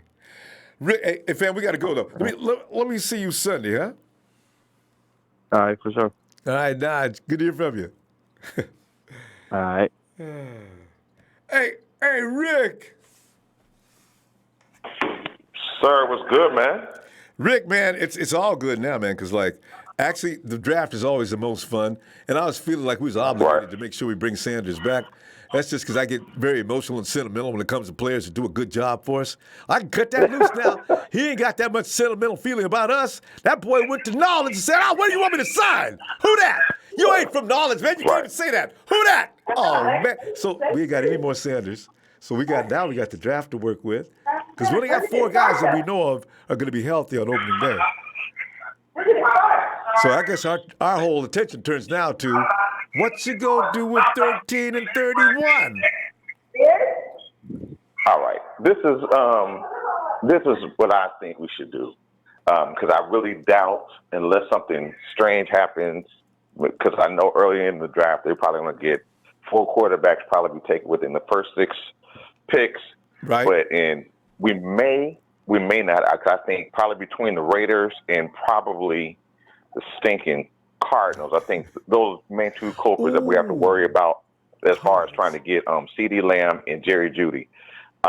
Like I said before, and other people have been saying as well, Javon Kinlaw, I would say at number 13, because I think he's probably the best of the 2, because he plays a run well, but he also is a defensive tackle who rushes the pass rusher, rushes the quarterback. So we need somebody who's going to push the pocket up, because we have DJ Jones who'll be able to kind of stop the run, but on third downs and stuff like that, because that's the reason why we're going to miss DeForest Buckner so much, because he really didn't come off the field. But I would still go at all. But with him, Kinlaw and Armstead up the middle, plus D Ford and Bosa on the edges, I think we would not miss a step at all. Now, with the 31st pick, I'm saying trade it back. Another guy that runs good routes, better than probably Pettis, but a lot of people are really sleeping on him because he had been hurt a little bit. His name is Van Jefferson. He's Sean Jefferson's son. Are you saying Van? From Florida. V-A-N? Van V-A-N, Van Jefferson. This dude here is sick with run routing. Matter of fact, you know what? Honestly, I had an epiphany. Let's stop worrying about Dante Pettis being a wide receiver. Let him take him back to Washington. Let him be a punt returner. That's what he was known for back in college. Let him return punts, because I'm pretty much getting sick of Ricky James. He has 1 or 2 good punts a year, but more times than not, I'll call him Captain Wave Off, because all he does all the time is just a fair catch all the time. That's all, Captain Wave Off. That's all he wants to do. I mean, other than 1 or 2. But I would say Van Jefferson, and the only issue I have with him right now is that he hurt his foot. And you know how we kind of leery with hurt players, especially since the Trent Baalke days. But Van Jefferson, he's really, really good. He's a really good runner. As far as a veteran presence, because Emmanuel Sanders is gone, whatever, I was maybe looking for Bashar Perriman from Tampa Bay. Okay, so but the thing about it is, yes, he is. Yes, he is. Bashar Perriman. But I would say if we can get early in the draft, if we can get Javon Kinlaw, maybe a Van Jefferson, I'm trying to think, maybe a Cameron Dantzler. Cameron Dantzler, he's another long, lanky cornerback, or 1 or 2 other guys from, I think either Ohio State. Nobody from Alabama as far as cornerbacks. No, I don't like the Alabama cornerbacks. Any secondary player's got to come out of LSU. If you're gonna get, you're going. You know? Yeah. But don't get the other cornerback.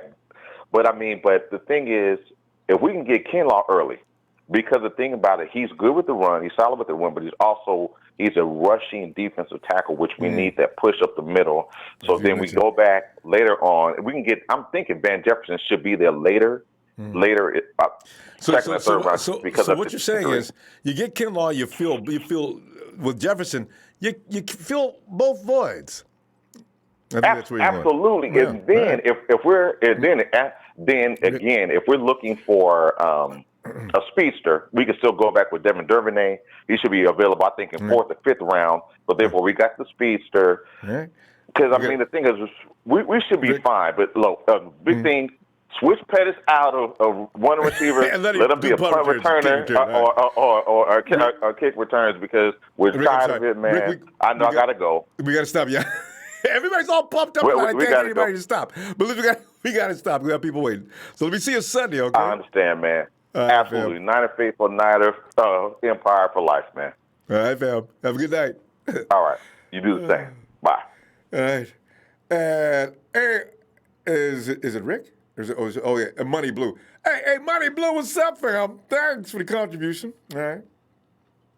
And I guess should I go ahead and do Shaleel's birthday song? Or who's next? Okay, so dollar bills is up. Okay, so it's my born day. Can I get a happy Niner birthday? I was going to do Shaleel's birthday today too. How am I going to do this? So because he was first. All right, Shaleel, here we go. Happy Niner's birthday, Shaleel. See, this is good, Shaleel. Your birthday should. I love this. Happy Niner's birthday, Shaleel. Happy Niner.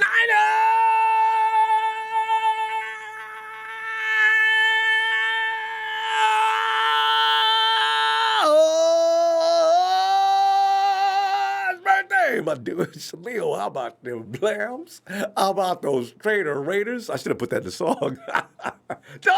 dollar bills.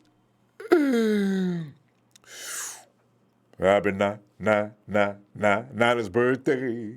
Dollar bills. Happy Niner's birthday. Dollar bills. Happy Niner.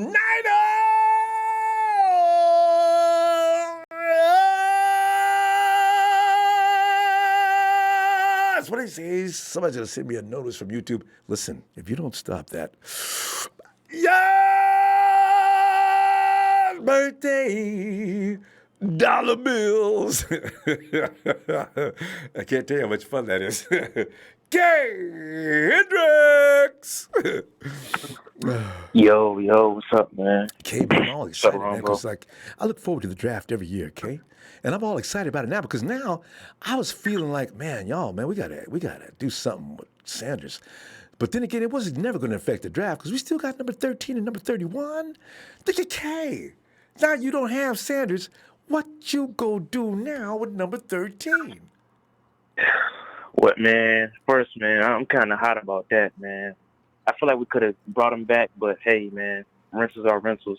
He helped us, helped the wide receiver core develop. Time to move on, man. That's what we got 13 pick for. I'm gonna be brutally honest, Ronbo. Right. I feel like if we don't get Ruggs, LaVisca Chenault, Judy, any of those top receivers with 13 pick, man, I'm gonna be hot. Honestly, I'm gonna be hot if we don't get one of those receivers, man. Because ain't no reason why we shouldn't grab one. Think about it, Ronbo. We just got out of the Super Bowl and we got rewarded a 13th pick with a trade. Why shouldn't we take a wide receiver? You know. And especially when Let's have position somebody, the team's got not a lot of holes, man. get the luxury pick. Exactly, I agree. But man, I'm thinking, I'm hoping we either take Ruggs or Lamb, man. What's We need, man. That's just him on the side with Debo, man. That's gonna be dangerous. I really want one of those guys, man. Point blank, period. I know. I want him. And then we should grab a corner with the 31 pick. Yeah. All right. What corner you got in mind? Huh? What corner do you like? AJ Terrell. AJ, that's a name I've not heard. Everybody's gone Gladney crazy, and nobody says anything about Delpit anymore. I'm gonna tell you. Delpit. Oh yeah. I don't hear nobody talk about Grant Delpit like that. Let me tell you why I feel like we need a corner, man. Because it hadn't it been for Witherspoon, man, we would have won games. We would have had teams only by one digit this year. Honestly. Yeah. Half those touchdowns came from McKello, man. I just feel like we need another corner out there to help Sherman out. Poor Kello. I just think we should, man. And then I don't feel like people should panic on the Buckner move. That's what the rotation is for, man. Honestly. Yeah. So, yeah, actually, man. Good point. I don't feel like this team is moving backwards. I feel like we're moving forward. Kyle Shanahan and John Lynch, they always have a trick up their sleeve. So everybody just need to calm their butts down, man. Honestly. But I feel like we should get Lamb or Ruggs. Simple as that, Ronbo. Because you know what, Kay? You bring up a good point. Do we, for 1 minute, think the 49ers are so stupid as not to realize they have a plan B for Buckner's disappearance? You know what? We need to chill out, worried about that, don't we? So don't panic and get Kinlaw, and he ain't the right thing. Got to make really careful with that, don't you? And then everybody's gonna be complaining about how we should have got a wide receiver instead. That's what I'm saying, Rumbo. We should get a wideout, elite wideout to help Jimmy out, man. Jimmy get that ball down the field. Because I'm telling you, Rumbo. You gonna see when the season starts. You gonna see, man. I feel like we should get a wide receiver. I think they are, because that's all they talked to when they went to camp. I don't think they were trying to fool anybody when they went to the combine. That's all Kyle and John were talking to was wide receivers. That's the only thing they were talking to. But all this Odell talk, man, I don't think we should get him, man. We need somebody that's, with size, tall, that can get down the field. Somebody almost like Julio. So I think we should get Lamb. I know I keep saying this over and over again, but I really think we should get him, man. Okay, but I got to tell you, man, Lamb played with Kyler Murray, right? I think that coach is going to get Lamb. They already got Deshaun. D-Hop, but they're probably thinking, man, we get D-Hop over here, get my boy Lamb back, because, him and Kyler are familiar. Coach is familiar with him. Uh-oh. I'm worried about Arizona. I got to tell you, Kay. Well, yeah. I feel like I seen a mock draft when they had him taking them, when Arizona gonna take Lamb. But as long as we get an elite receiver, because all those guys are good, man. That's the thing about this year's draft. No wide receiver in this draft class is bad. That's why I'm feeling like we should just grab one, because eventually Kyle Shanahan is going to develop them. Right. The last few teams that Kyle Shanahan was with, every wide receiver turned out to be, good or better than what they were. And running backs. That's what Kyle does. Yeah, man, if we want to see Jimmy G in that MVP race this year, then we need a wideout, man. Yeah. Okay, we got to go, fam. Good to hear from you as usual. Let me see you Sunday. Oh, best believe, man. All right, fam. Have a good night, All kid. right, Ronbo. And go to hey, Derek Hines. Yeah, we know about Sanders. We know about Sanders. He did it. That's what we're talking about now. Sanders has made his exit. During the show. Oh, God. Thanks for that contribution, fam. Let's go over here and check out. Mr. Block Guy says, hey, can you give a 49ers HBD song to the best mom in the world? Denise, The Price is Right. My 49ers will get. Shucks, I talk about a mom, man. I love to give moms. Let me say that. Happy Niners birthday to Mama Denise. Happy Niners birthday, Mama.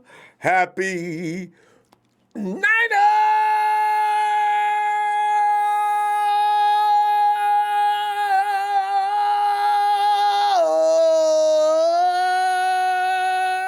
birthday to dear Denise. And we appreciate your baby boy, Mr. Block Ice. You just have a great day, huh? Or should I say great evening?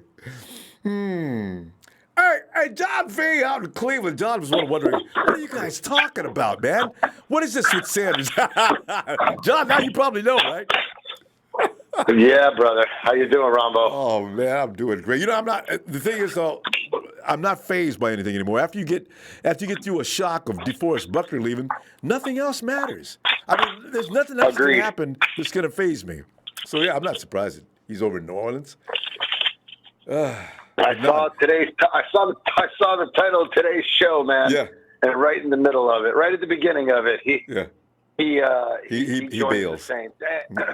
We gave a lot up, Ronbo, to get him. I feel like, I hear a lot of people talking about maybe Kyle or John Lynch, they didn't have any future plans on keeping him, but we gave up a lot to get him. Maybe you're right. Maybe everyone's right. Yeah. I mean, we did. We gave up, what, a third and a fourth round for him, right? That's what I'm confused. I know it was a third. Was it a fourth or a fifth, though? I mean, that is a lot. I think we gave them. I think they gained. I forget. Whatever. Anyway, I don't think E-Man really wanted to stick around, Ronbo, because I believe we could have gave him 16. Yeah, I and potentially work in some incentives, to get him to maybe 18, maybe 19. I think we could have done that. That's what I just don't think he wanted it. Yeah. So, or he wanted us to beg him. It is what I it don't is. know. Yeah. No, we're not begging. I mean, we're not begging. We're grateful, but we're not begging. Yeah, God, that's strange. 16. It is weird. Come on, Ronbo. We were talking about 11, 10, 12. We could remember a week, 2 weeks ago. We wanted to know what the hell do you want, man? Yes, I didn't know it was less than 10. Yeah. Oh my God, that's crazy, right? I mean, anywho, I don't know. John, maybe Ronbo, he said he's weighing his options. Maybe he thinks he was going to better equipped to win the Super Bowl with the Saints. Now, why I don't know, because the Saints have been turned away how many times? 3 in a row. The Saints are dead meat. How do you have a heart to continue? I don't believe it. I think the one was taken away from them by the refs, and the second one was taken away from them by Kittle and Jimmy. Yeah. Then the first one was the most dramatic when the Vikings and of all people, Case Keenum took them out. Yeah, what was that? The Miracle or something? It was a Minnesota Miracle. And they lost Diggs over many. But the thing is, I don't know. The Saints. We'll see what they look like now. That's the old folks league now. You got Breeze, you got Matty Ice, and now you got Brady. I don't even know who it looks like the Panthers aren't going to re-sign. What's his name? So it's pretty strange. But anyway, what are you going to do with that pick now? 13-31. Now that you know. 13-31, Ronbo. I mean, I was thinking about it on hold this entire time. I mean, 31. I feel like we could work 31 in to potentially get into the second round. I don't want to sit out in the second round. I really don't because I know we really want to talk to receivers, and we we were seen talking to receivers. But what if that was just a smokescreen? What if they don't go receiver? What if they don't? I know that sounds crazy. Roast me, but I think we have to fill that gap where we lost Buck. And a lot of people do. And I'm unsure, man. What I would do, I want to trade up in the second round, and I want to be relevant in the second round. I want that 13, the 13th pick. I don't know what they're going to do with it. They're going to pick up John, you have to tell us Ruggs, about Judy. middle of the second round, though. Middle of the second round. Yeah, because if you're 31, there's no point in a team with a 7th or 8th pick in the second round to trade up. Well, there could be if they saw something coming, but that'd be like during the draft we'd hear that happening, which would be bizarre. But yeah, trade up. I mean, if we had to take a corner, I'm a Buckeye fan naturally. So Arnett's there, Okuda's there. I don't think they're going to be there for us, but I'm always going to be a Gladney fan. I love that dude. I think he would fit in one hell of a player on our team. Tough guy. I don't know, Ronbo. I guess I would. If I had to pick, I like CeeDee Lamb. I really do. But I'm afraid they won't. I'm afraid these top three that we've been tossing around every single night we talk. I'm afraid they're not. What if they're gone? What the hell are we going to do, fellas? I know. Well, there's other guys. Kyle likes tough guys. There's LaVisca. He's there. Guys like Chase Claypool. I mean, there's a couple of few. There's a lot of guys in this wide receivers in this class. So it's a great draft. Yeah, you won't get cheated. So, John, we ran out of time already. Let me see you Sunday. I'll see you Sunday, Ronbo. Always a pleasure, my man. I appreciate everything you've done for us. Thanks, All John. right, my man. All right, fam. Good night, Ronbo. Night. And your area code is 903. Hello. 903. 903. Hello. 903. Hello. We'll come back to 903. Hey, Alex. Hey, what's going on, Ronbo? Alex, if you might have noticed by the show title, today we were going to wonder, E-Man will have to take a cut to play for the 49ers. E-Man may have saw that and said, no, I ain't taking no cut. I'm going to sign with Nolans right now. Hey, but you know what? Alex, we ain't even got a trip on E-Man no more. So you know what? Now it becomes even more fun because now we're forced to either look at a wide receiver, and then there are those of us that are concerned about D-Buck. Can we replace him with that high of a pick in the first round since we got 2 first-round picks? Because some people believe we can always get a wide receiver of quality at 31. This class is loaded with wide receivers. But what are you thinking? I don't think that we can take D-line at 13. I think that we've invested so many first-round picks to the D-line that I don't think that we can afford it. I think we need to look at skill. Oh, that's a good And point. I think we need to look at wide receiver, And I'm a little worried. Because I think CD and Judy are going to be gone. You're right. But I think Ruggs is going to land to us because I think the Jets, I think the Raiders are ahead of us. I think they're 11 and 12. Robbie's a free agent for the Jets, and so they're looking for a wide receiver. And then the Raiders, they don't really got nobody, so I think they're going to take the best wide receiver. So but I think Ruggs, Judy. I think Shanny, I think he'll be licking his chops with Ruggs. Yeah, if I had to bet money, we're in lockstep. I think Shanahan wants that speed. Yep. And I was watching some tape on Ruggs. That dude, he's a good blocker, man. He is a good, that's an underrated, and Shanny likes to block, blocking wide receivers. He loves wide receivers that block. And I understand he's got a little size to him. From when I seen him in his interview, guy's got some guns, man. This guy's not small. And he can move he moves. He's 6 foot. Yeah. So he's a big dude. Hey, he's a red zone threat. He got like a 42-inch vert. Oh. I mean, this dude, he could be a red zone threat for us, And not only that, but a home run breaker. Well, see, that's the thing. So, take that top off that defense, get them safeties the hell up out the middle of the field, so George Kittle, Debo, and guys can just tear teams apart. See, that's his. But that's the thing. That's the thing that people got to remember. We're a running team first. So as long as we got Juice and Kittle healthy blocking, I think we're, like I said, we're running team first, and we don't really got to worry about the pass. We're just going to run down their throat. Yeah, for the most part, but you set that you got to set the pass up. Kyle does like a balance. A lot of people think it's all about run. Kyle's setting up a balance. When he runs like that, he's getting ready to hit you at any given moment with that shot down the field. So he hasn't been able to really do you're not that. wrong. Yeah. So Definitely. Yeah. But regarding Defoe, there's a name flown out there that keeps coming back to me. The notorious SUH. The Dominican Sue. Sue might play for that minimum too. I don't know. He's he has. I think that we could convince him possibly. But who the last 2 years the sack leaders in the league who they were next to? The Dominican Sue. I know. Kind of Aaron Donald and then Shaq Barrett. You hear me? 49ers probably know that too. But that's a good stat. I had not thought about that. Fowler had a good year when he was on that line too with him. So you get Donald Sue, you get Sue next to Eric Armstead with Nick and D. Good Lord, that's three guys that love sacking, and then you got Sue in there taking up 2 and 3 blockers. You may have something there. Yeah, I mean, Alex. Yeah. I mean, I don't know like what the price tag is on him. Like I think we got around $9 million right now in cap space. 7. It's going to be hard to work it. 7, yeah. It's going to be hard because we got to sign our first round draft pick. So it'll be tough, but yeah. I mean, E-Man's a loss, but I think Shanny, he's a genius, and he's going to pick his guy at 13. Maybe not, Alex. You just said something. Okay.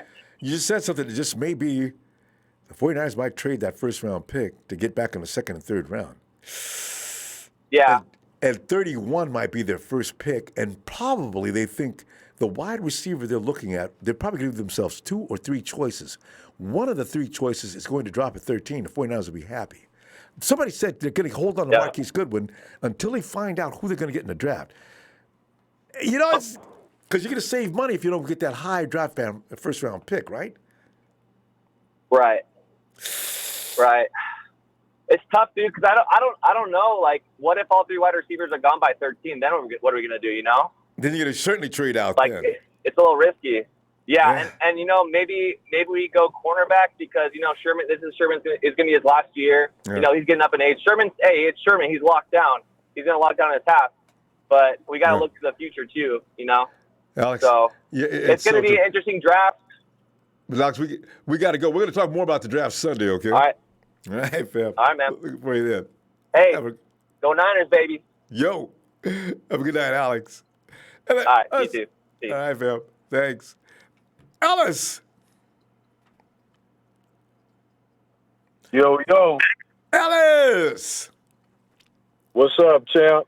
Alice, man, we're like, it's funny, man, because when the show program started, we was going to contemplate the future of one Emmanuel Sanders. Well, Sanders said, you ain't figured me nothing. I'm in New Orleans. So, so Sanders is gone. And now that reflects a whole new light on what's going to go on with the draft. Because, it was going to be probably a wide receiver anyway. But now, 49ers are definitely going to be shopping for a wide receiver somewhere.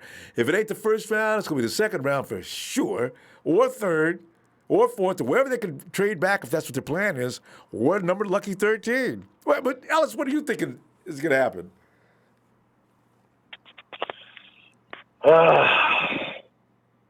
Boy, it would have sure been nice to have that 4th and 5th round pick right about now. Oh, yes. See, 3rd and 4th, Ellis. He took the 3rd and 4th. 3rd and 4th, yeah. 4th and 5th, 3rd and 4th. Shit, I'll take either or. I'll take both of those back for that 4th, damn. 5th, may have been.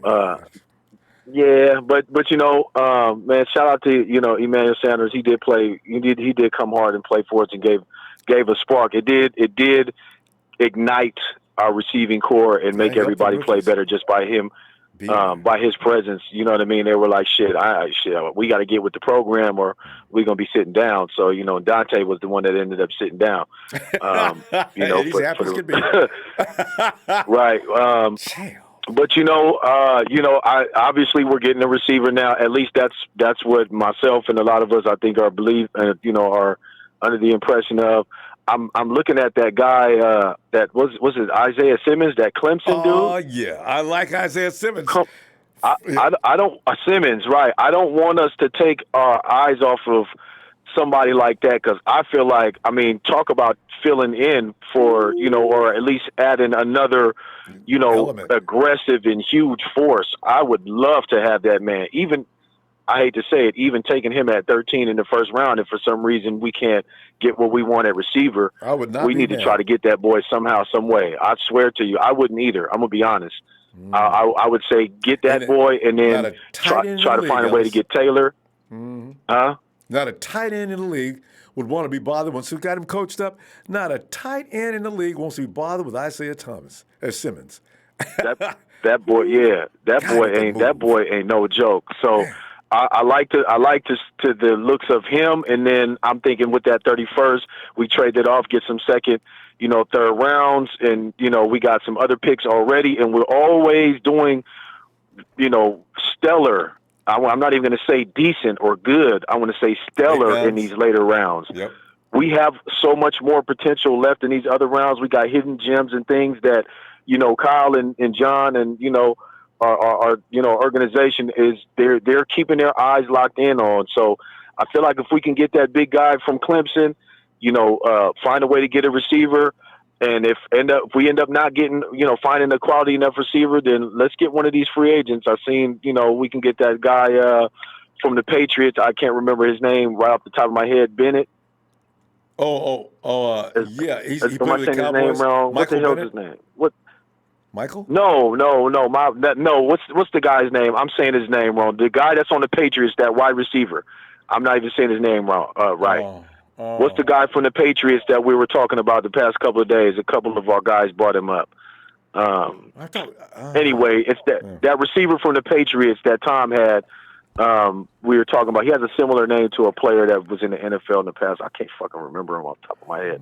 But yeah, I don't know. We got to figure out a way to try to get somebody in there. If we can not have to worry about paying anybody, I think that would be good for us, and we can get a good solid rookie in and just coach these guys up. Because we may not be able to have the veteran presence that that we need or that most organizations feel like you got to have.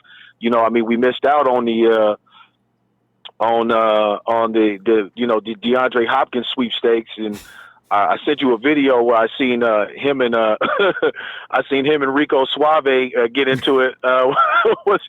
They got into it. Well, he got into it with our guy, man. We just signed. Philip Dorsett is who you were talking about. Philip Dorsett, yeah, that's right. He reminded me. It was another Dorsett, Tony Dorsett, and all those older Cowboys guys. So it was a Dorsett. back. That's what it was. Yeah. Right. So, but yeah, I seen, DeAndre Hopkins. I was thinking maybe that's why we didn't sign him, because he got into it, with our guy a couple of years ago. I sent you the video and stuff. So I'm like, well, maybe that's why. Oh, him and Jimmy Ward out there fighting. Yeah, him and Jimmy got into it, right? That was pretty funny. Him and Jimmy got into it. So I'm thinking, I don't know if they was thinking confrontation-wise, if there's any bad blood. You just never know. And, Actually, sometimes guys overlook that stuff. But we got to pull up Ellis. But you know what? Could we really afford D-Hop? Some of these guys that are, I don't know that, damn, they really fetch a high price. D-Hop was trying to get a new contract as it was. What do you pay one of the top wide receivers in the NFL? Could we have afforded that? Man. How many years did he get signed with the Cardinals for? Because the Cardinals they're getting thick right now, man. They're going to be neck and neck with us next year. Yeah, I know. Clearly they got some money. But yeah, Michael Bennett's going back to the Seahawks from what I understand, and Bruce Irvin's going back. So they trying to stack up, man. We got to get ready. We ready. We'll see you on Sunday, though, champ. All right, fam. Much love as always, man. Let's stay faithful, man. Hit the like, hit subscribe, download that Ronbo Sports app. Y'all know what it is. Niner for life. Thanks, gone. Fam. All right, Ellis. Have a good night. Hey, you too, champ. Thanks, fam. Yo, Lee. Yo, Lee. Yo, what up, Ronbo? Lee, man, we're sitting here enjoying the fact that it's fun. This is the first time this has ever happened before.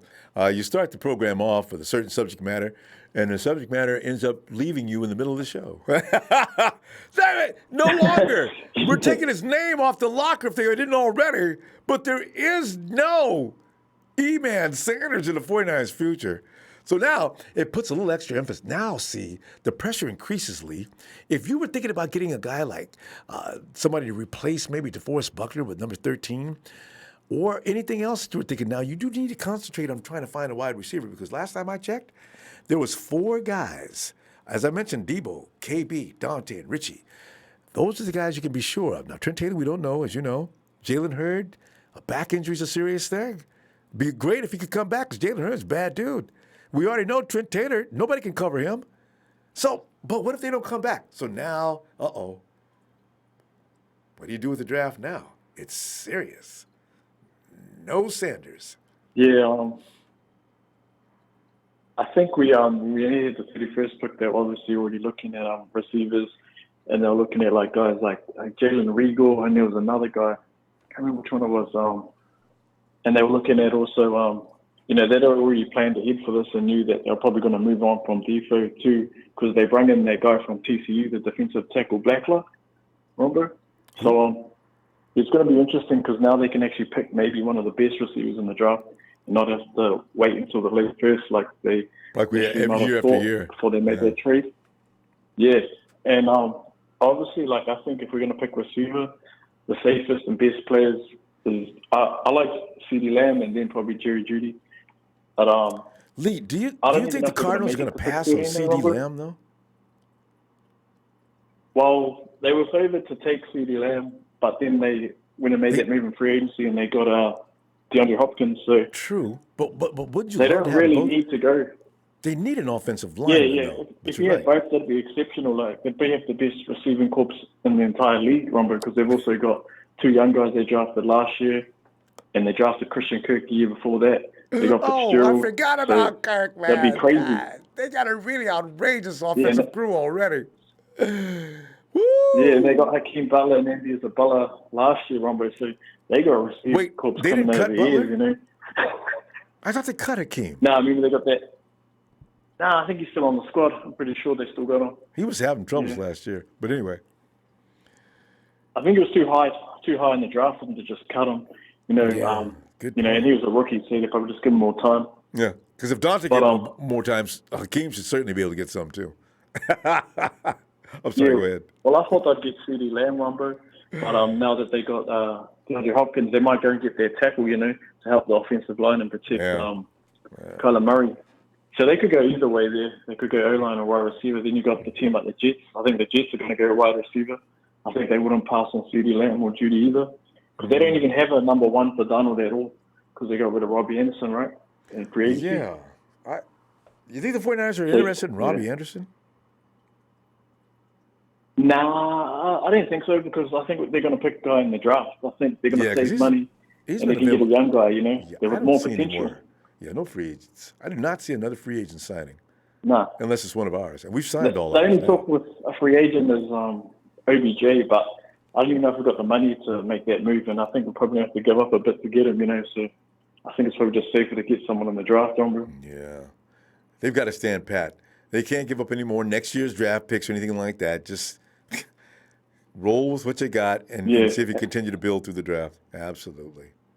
And there's a lot of people talking about Kinlaw to replace Buckner. Yeah. I looked at him a while ago, and I wasn't a big fan. Like, I watched some highlight film, but he didn't stand out. And I think that's because I was comparing him to Derek Brown, and Derek Brown's just an absolute beast. Like, I don't think he's Derek Brown, but he still is explosive. And if you put him in our line, he could really fill the void of losing Buckner.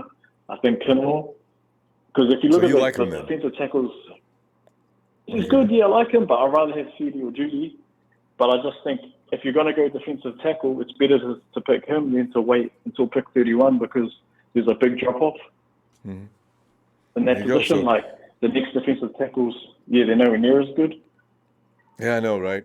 You're not, like Kay Hendricks said, don't panic and start trying to replace Buckner with equal talent. You're not going to do it. Not in this draft.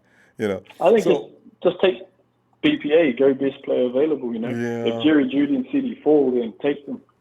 I think they look like, future superstars that are receiving, and we don't have a real number 1, So I know. And Kyle's been looking for how long? Ever since he first got there. So he's definitely looking at these guys. God, poor Kyle. And that's the thing.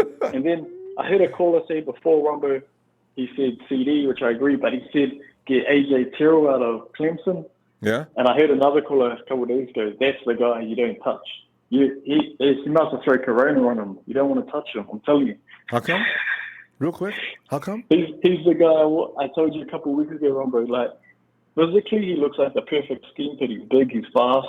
Yeah. But his technique, he's terrible. Okay. He was falling so, over. At the combine, he was the worst person I've seen at the entire combine. He was falling terrible. over. Okay. He couldn't backpedal. We got to go, though. Yeah. I'll look for you Sunday, okay? Or Monday, your time. Yeah, no worries, Ronbo. All right, man. Have a good night. Thanks. Or have a great day, should I say. Bye-bye. And let's go over to Big Body Griff. Gotta love these names. How you doing, sir? BBG. Can you hear me?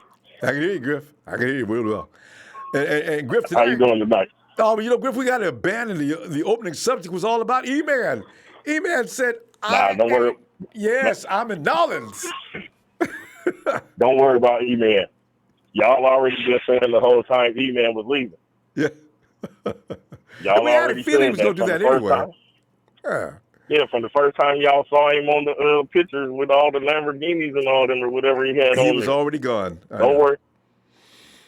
Right, he did his job. I mean, you got to let him. He did his job. He helped Hendrick in them out, and when you get to that point, you helping them out, and the people you helping out get just as many touchdowns as you getting. Then somehow you get threatened. So. Griff, though, we gave up a third round and a fourth. I'm not sure. I can't remember if it was a fourth or fifth. We gave two draft picks up for him. Third round is pretty high to be talking about 6 games, playoffs, and Super Bowl, and we'll see you later. That's really. Hey, you got to have it though. The coaches though. I mean, you got to go after him if you want to keep him. That's why we went to the Super Bowl. Hey, did we get a compensatory pick for him? I wonder. I don't even know, but I didn't even. I saw it as you was talking. I saw it come through, but I didn't really read it. So so I have to read up on that later. But my thing is like when you going in the draft and you pick the best players, right? Right.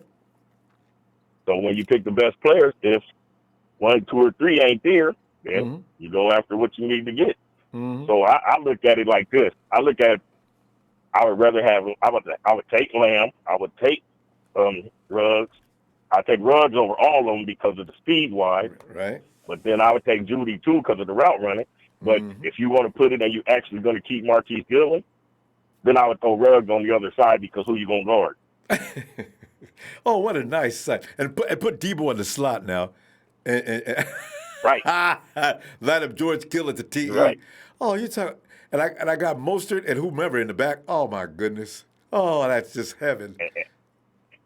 And I had another thing for them, and I hate going up on ifs, but if McKinnon is healthy, he's better than Mostert and what's the name together. See, a lot of people are going to argue with you. That's why I'm like you. I want to know what McKinnon looks like, because a lot of people want to get rid of him. I want to see, what did Kyle have in mind? Hey, and if he healthy, you gonna learn. We'll learn this year. If he healthy, we gonna have a cold backfield. So yes, because I mean, with that said, yeah. So I don't. Hey, I'm gonna say this again. 6'3", 215, runs a 4.42 and got hands. Who is this? Brian Edwards. Brian Edwards.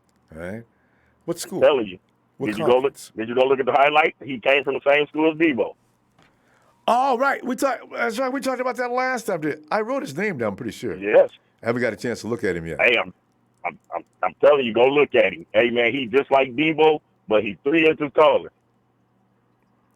It's Brian Edwards, right? Yes, sir. South Carolina, Brian Edwards. He I mean, just like I told you last time, he even played I think a year or so with Debo. Yeah. Yeah. And they probably fed off each other's energy. Yeah. All right. Yeah. And you said his name was Brian, right? Or Bryan? No, Bry. Yeah, I remember now. Brian Edwards. Let me make sure to find him now, because now you got me thinking. And he run 4.42. See, because the 49ers like you're saying, they want that difference maker, that guy that stands out, the one that you almost call a number one, because Debo's going to be that guy right now. But could they find another one to compete with? Because if you can get 2 number ones, ain't nothing wrong with that. Oh, because Debo's a bad man. And you got to look at this way. You can't really be mad at Sanders because before Sanders came, they was talking bad about Kendrick and Debo, right? Yep. Well, yeah, because Debo wasn't getting so much, but Kendrick was getting tore up about them drops. And Sanders was having a few drop problems issues too. Yeah, but you didn't really hear nothing after Sanders came with further Kendrick and them, though. Yes. They just magically got better. So I'm going to put this out there, and I don't know, a lot of people, they could try to argue that they won't, but everybody talk bad about Goodwin. But if I'm correct, didn't Kittle get most of his touchdowns because Goodwin was on the field until he Yes, and that's why Goodwin had that year. It was Goodwin. Right. He cleared the field. Right. Griff, we got to go, though, fam. I'll see you Sunday, huh? All right, man. Good points. I appreciate you, man. I appreciate the platform you give everybody, and shouts out to my little brother Dre and his whole squad and everybody that's a 49er fan, man. Much love to y'all. Yo, BBG. Just remember, that's right. Dre's Big Brock. All right, fam. Have a good night. Yes, sir. All right. Yeah, man. All right. Hey, Bill. Hey, hello, what's can you hear me, Ronbo? Yeah, everything in there, too. What's yes, Bill? Come on in. I want to know how they're going to do the draft. Everybody does, Bill, and that's why I want to know what you think, because we already know Sanders has made the whole way of thinking just shifted, because if the 49ers were thinking about getting Sanders and maybe finding a defender at number 13, well, that's all over. Now you got 13. You either trade back for multiple picks in the second and third round or whatever, or you go ahead and use that 13 for Bill's favorite receiver. Bill, who do you like? Well, I want to know how they're going to do this draft first with this stupid corona going on. Well, now, see, that's something that hasn't been determined completely yet. They were going to move it from April, and I think they were going to move it a month later, but now they're back to it's going to be held in April anyway. So it's going to be a virtual draft. I guess they're going to have everybody's going to be, all the red carpet guys are going to be at home in a Skype cam, and if your name gets called, they're going to let you celebrate with whatever crowds you got around your house, just for television's sake, right? Because it's all about TV ratings anyway. Yeah, well, I want to know how you doing out there? I mean, I want to take a break for the Niners and worry about the fam for a little bit. Well, no, it's a good thing. I've not heard anything. Yeah, you don't have to do anything now. How are you doing, Ronbo? Oh, fabulous. Fabulous. You can't... Do they have all your restaurants closed down over where you're at? Yeah, all the restaurants. Well, no, all the restaurants are open, but everybody has special clearance. I don't know, you're a restaurateur, delivery or something like that. But as far as having people congregate in your restaurants, you can't do that. And no, not here. It's going to be going on for a while. They're talking about delivery only where I'm at. Is what? And on top of that, there's toilet paper wars here going on. Hey, the toilet paper thing is hilarious, isn't it? First thing people do, there's a worldwide panic going on. Now, what is there a shortage of? Toilet paper. Give me a break. What they should do is get creative and put sports teams out there. Have them wear a little sports hat. Let's fight for the draft picks, Let's put the fans out there to fight for their special team to get a draft pick. Let's make this entertaining. Well, with a special referee, there's your WWE WrestleMania right there. Somebody gets seriously hurt. I don't know, Bill. It's hard to it's imagine what the 49ers are going to do, because the 49ers do things now that you just can't anticipate. I mean, in my wildest imagination, I did not think they were going to trade DeForest Buckner. But then again, they don't let anybody know that there's money issues going on and problems. They did let it slip out that DeForest Buckner did not want $18 million. I just didn't think there was going to become anything more than, come on, okay, give you 18.5. How about that? No, but I want to address $21 million. I want to address something. Ronbo. Go ahead. Months, maybe a year ago, I mentioned something about Odell Beckham Jr. And everybody scoffed and laughed at that. And I don't know if you remember. And now there's a possibility he could be a Niner. How do you feel about that? Well, no, I'm not going to say anything, Bill. You know, you get yourself in a lot of trouble with the chat talking about OBJ. There's people that get really hot about that, so I'm not going to say anything. But you know what? OBJ, just for money's sake, I don't see the 49ers signing him because he's too expensive. Well, if he wants to stay in Cleveland, then stay in Cleveland and get paid. Or if he wants to get his ring, take a pay cut and come to the Niners. Yeah. Now, as far as Tom Brady about being a Buccaneer, I'm laughing at that one. Brady's going to turn that organization around, everybody believes. I'm telling everybody right now, if you think Brady's going to go, well, now they're saying Brady's going to be able to, the coach said, Arian says, well, should we play half your football or you want to learn my program or what are we going to do here? See, people understand what that is. He's been 20 years in New England. If anybody thinks he's just going into Tampa Bay, yeah, let's go, man. I'm ready to roll. Boom, boom. I'm just moving like as quick as, no. I can't wait to see how this develops, though.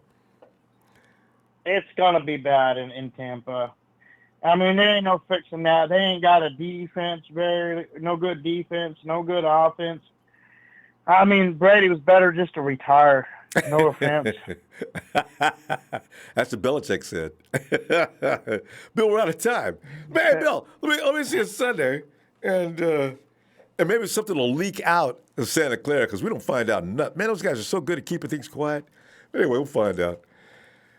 Right. I want you to give me a Ronbo shout out. I want everybody to be safe and, be careful on this corona and don't go out partying at the beach. Knock that off. You're going to make sure them. You can't do it anyway. You'll get stopped. All right. Hey, and for Bill and Shania, here it comes. 3, 2,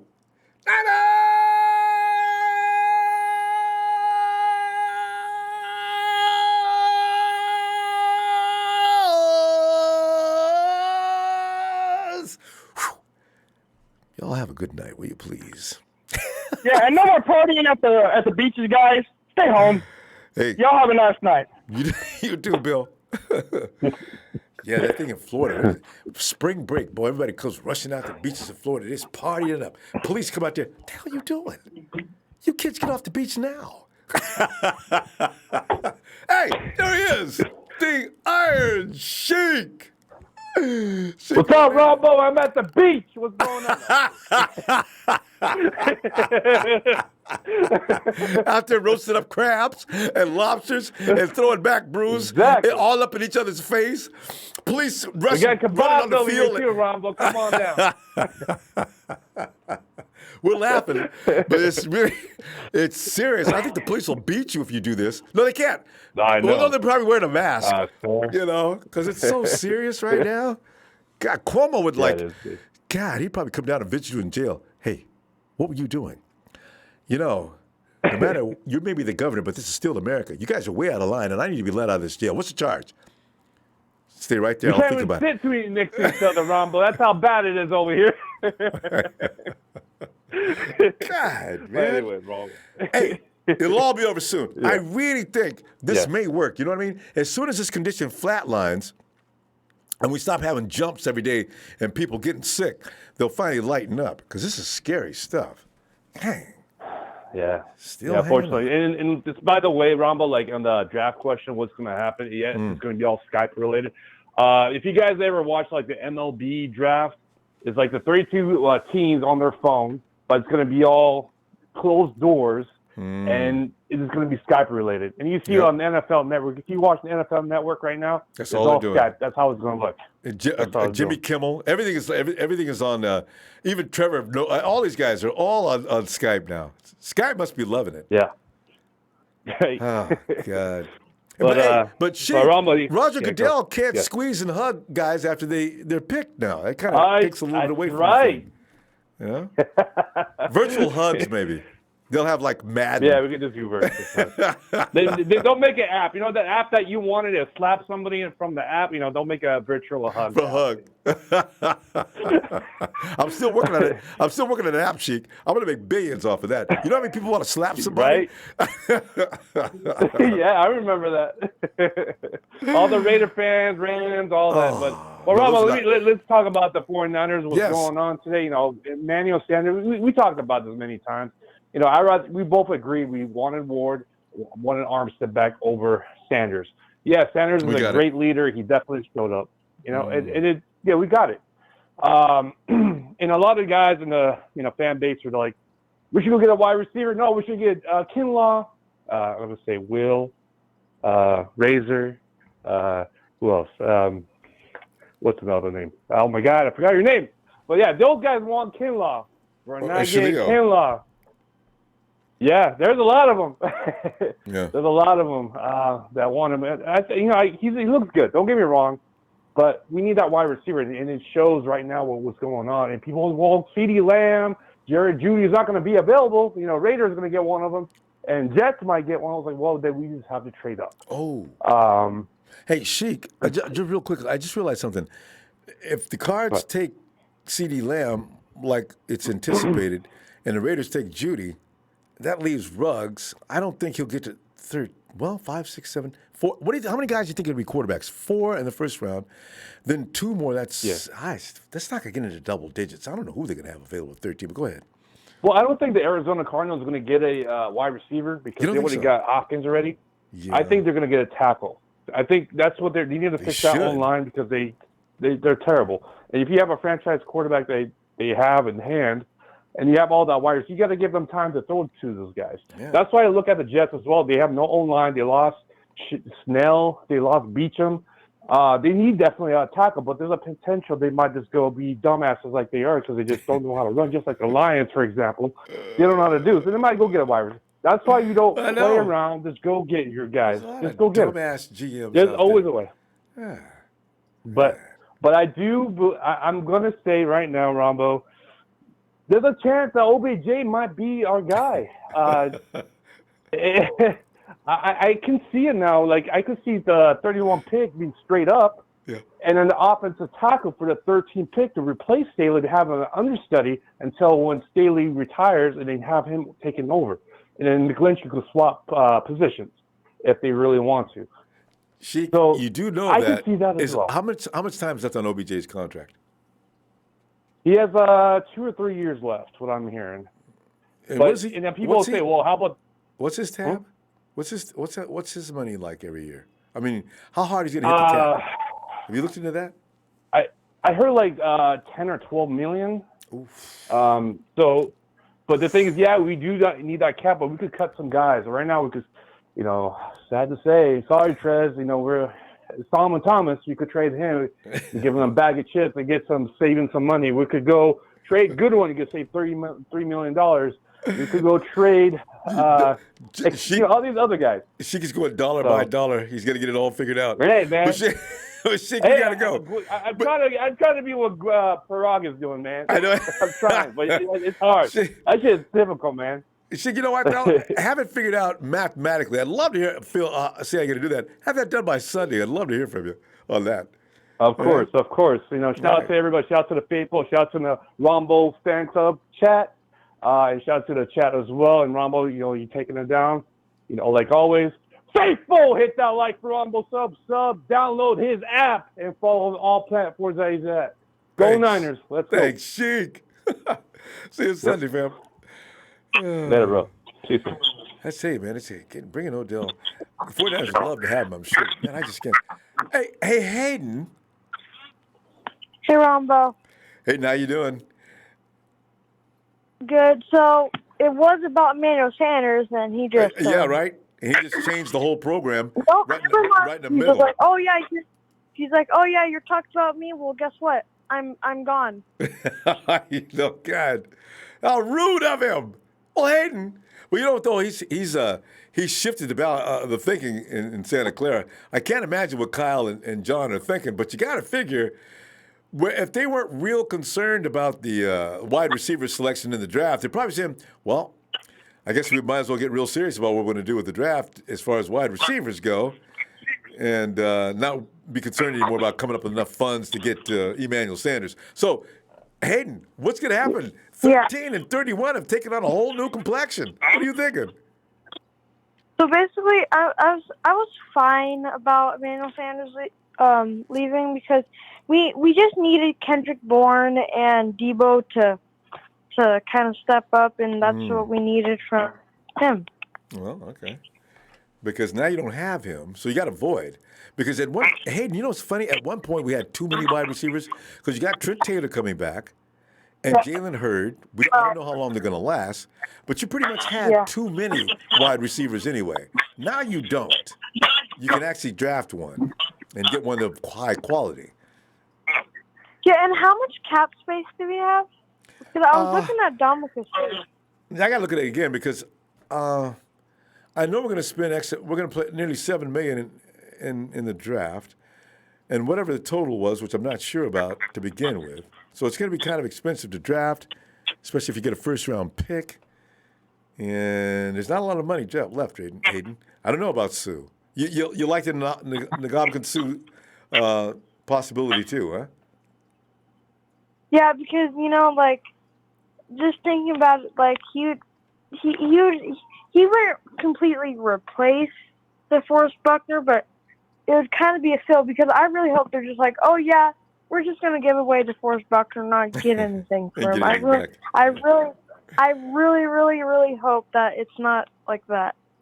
No, well, not intentionally. I think they have a plan, but I don't know what it could possibly be. I don't think you're getting a DeForest Buckner in the draft. Yeah. No matter how hard you try, there's probably not a Buckner. Sue, you heard about Sue. The guys that played next to Sue have led the league twice. Aaron Donald and Shaq Barrett last year, and both of them led the league in sacks. How come? Interesting. I don't even. So now you put D Ford. You put D Ford and Eric Armstead next to Sue. My God. That could be interesting. I know. And when DJ and Ronald Blair get healthy, rotation. Yeah. The rotation is very important. We got three guys. Let's see, D Ford. No, I mean not D Ford, but Ronald Blair, Julian Taylor. DJ Jones is okay now. Yeah. We've got a good rotation if they can get healthy. With a leg injury, though, you never know, Hayden. I mean, a knee can be something that's tricky. It swells up. It won't stop swelling up. It gets stiff. It gets tight. After the first year of having an ACL, it's usually a challenge to get back out there and play and perform at a high level. We'll see, though. Yeah, and who do you think we're going to get in the 13th pick? I don't know if they're going to trade it back or not. I'm thinking the 49ers want to be more involved in this draft, and they're going to go second round because everybody's talking about Judy, Lamb, Ruggs. We've already seen them. How many times the 49ers, except for Nick Bosa, how many times the 49ers pass by everybody's favorite pick and go get somebody you didn't even expect coming? I did not see Mike McGlinchey coming that year. I did not. And there he is. I kind of thought Solomon Thomas was not going to happen. They did it anyway. And last year, of course, Deebo Samuel, I wasn't sure which wide receiver. So no matter what we're thinking, Hayden, the 49ers are thinking something else, most likely. I heard a caller earlier saying we need Solomon Thomas. Yeah. What? Solomon Thomas? Oh, you mean so he could just get blocked by the offensive line? Oh, Hayden, I know. You know what? He gets one more chance. Hey, we ran out of time. Hey, it was fun. Hey, I'll see you Sunday, and we can talk more about Solomon Thomas. All right? You back? Yeah, your voice faded out on me. I couldn't hear you too. Anyway, we got to go. I'll see you Sunday, okay? All right, see you Sunday, Ronbo. All right, looking forward. Night, Aiden. Night, Ronbo. Night. It's more funny, the child's voice. He says, did somebody say Solomon Thomas? What do we get, so we can just watch him get blocked? Yes. Poor Solomon. This is going to be his year. Okay, so I know who this is. It's got to be Emilio. Okay, because somehow we got to be able to hear your voice, so Emilio, I don't know what you're gonna do. Can you make an adjustment for us? Because I can only hear your Can word. you go? Can you go? One more person to come back. Okay, and maybe get cleared. Okay, we'll be back. All right, and hey Jay. What's up, Ronbo? Jay, as you know, we're looking at the situation that started. The program started off all about Emmanuel Sanders, and now we're talking about, okay, E-Man is gone. Now what? We ain't got to be worried about him, but we got that 13 to 31 pick, and now we got a void at wide receiver that was probably or possibly going to be filled by the E-Man. Not now. Oh, now what are we going to do? Jay, what do you got in mind?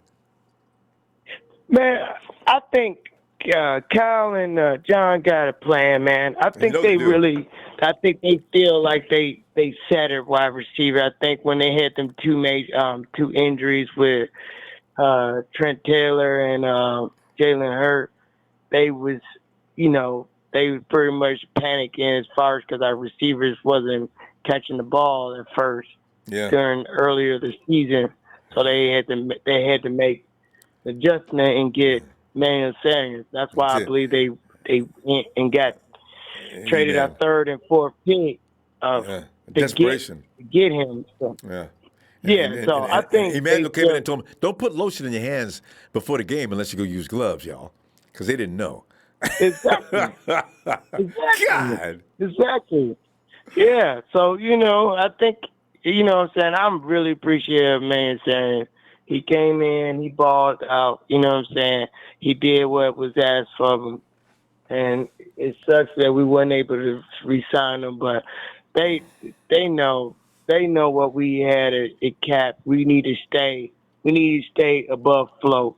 And the best way to do it is through the draft.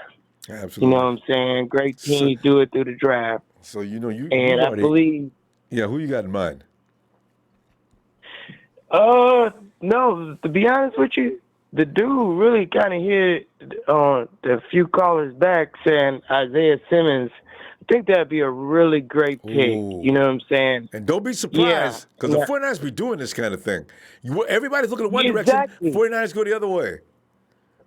Yeah, and to put a good linebacker like that, and actually who can cover too, you know what I'm saying? He can play about three different positions. And Quan gets hurt easily. I can see that right now. And Quan missed a lot of tackles too. He missed a lot of tackles. And we need sure tackling because, from seeing Navarro Bowman and Patrick Willis, they were sure tacklers. Anybody asked me about this? Anybody asked me about this? I'm wearing Bo's clothes today. See, because I said the other day, Bo came back to us and retired. Ain't no need in being mad at him no more about Oakland. Exactly. But anyway. Exactly. No, we really traded him. He really wanted to stay be a Niner. You know what I'm saying? And Navarro Bowman, after that knee injury, it was devastating. It was not Bo. He was never the same. So, but I got mad love for Navarro Bowman and Patrick Willis. They put their heart out on the field for us. They was good teammates. I appreciate them. I wish they were still here, but as far as that, we got good young players now, and I think Simmons would be a good added piece, and then we can because we're gonna miss a little boy with people want to say DeForest Buckner. Dude he was always on the field. He played his butt off. Superman. And 4 years. You know what I'm missed saying? one game. He was consistent. Yes. And that's what you need on a football field. A person who can actually stay on the field. And I know it. And it's really hard to say that, but he actually was out there. He was pretty much like Iron Man out there. You know what I'm saying? And he was a lightning rod for offensive linemen. So that made everybody else's job a little easier, too. So yes. You know what I'm saying? And you know what I'm saying? Now I'm going to see how Armstead played without him because, he only played 1 year without that man. You know what I'm saying? That was his rookie year when he came in the pros. Oh, yeah. The Forrest Buckner was still in Oregon. So he played 1 year without him, and we just got to see how Armstead plays without this man. Cause, hey, Jay, you know, real quick because we're running out of time. Trivia question. Who was the big lineman that played next to Armstead in his rookie year? I think it was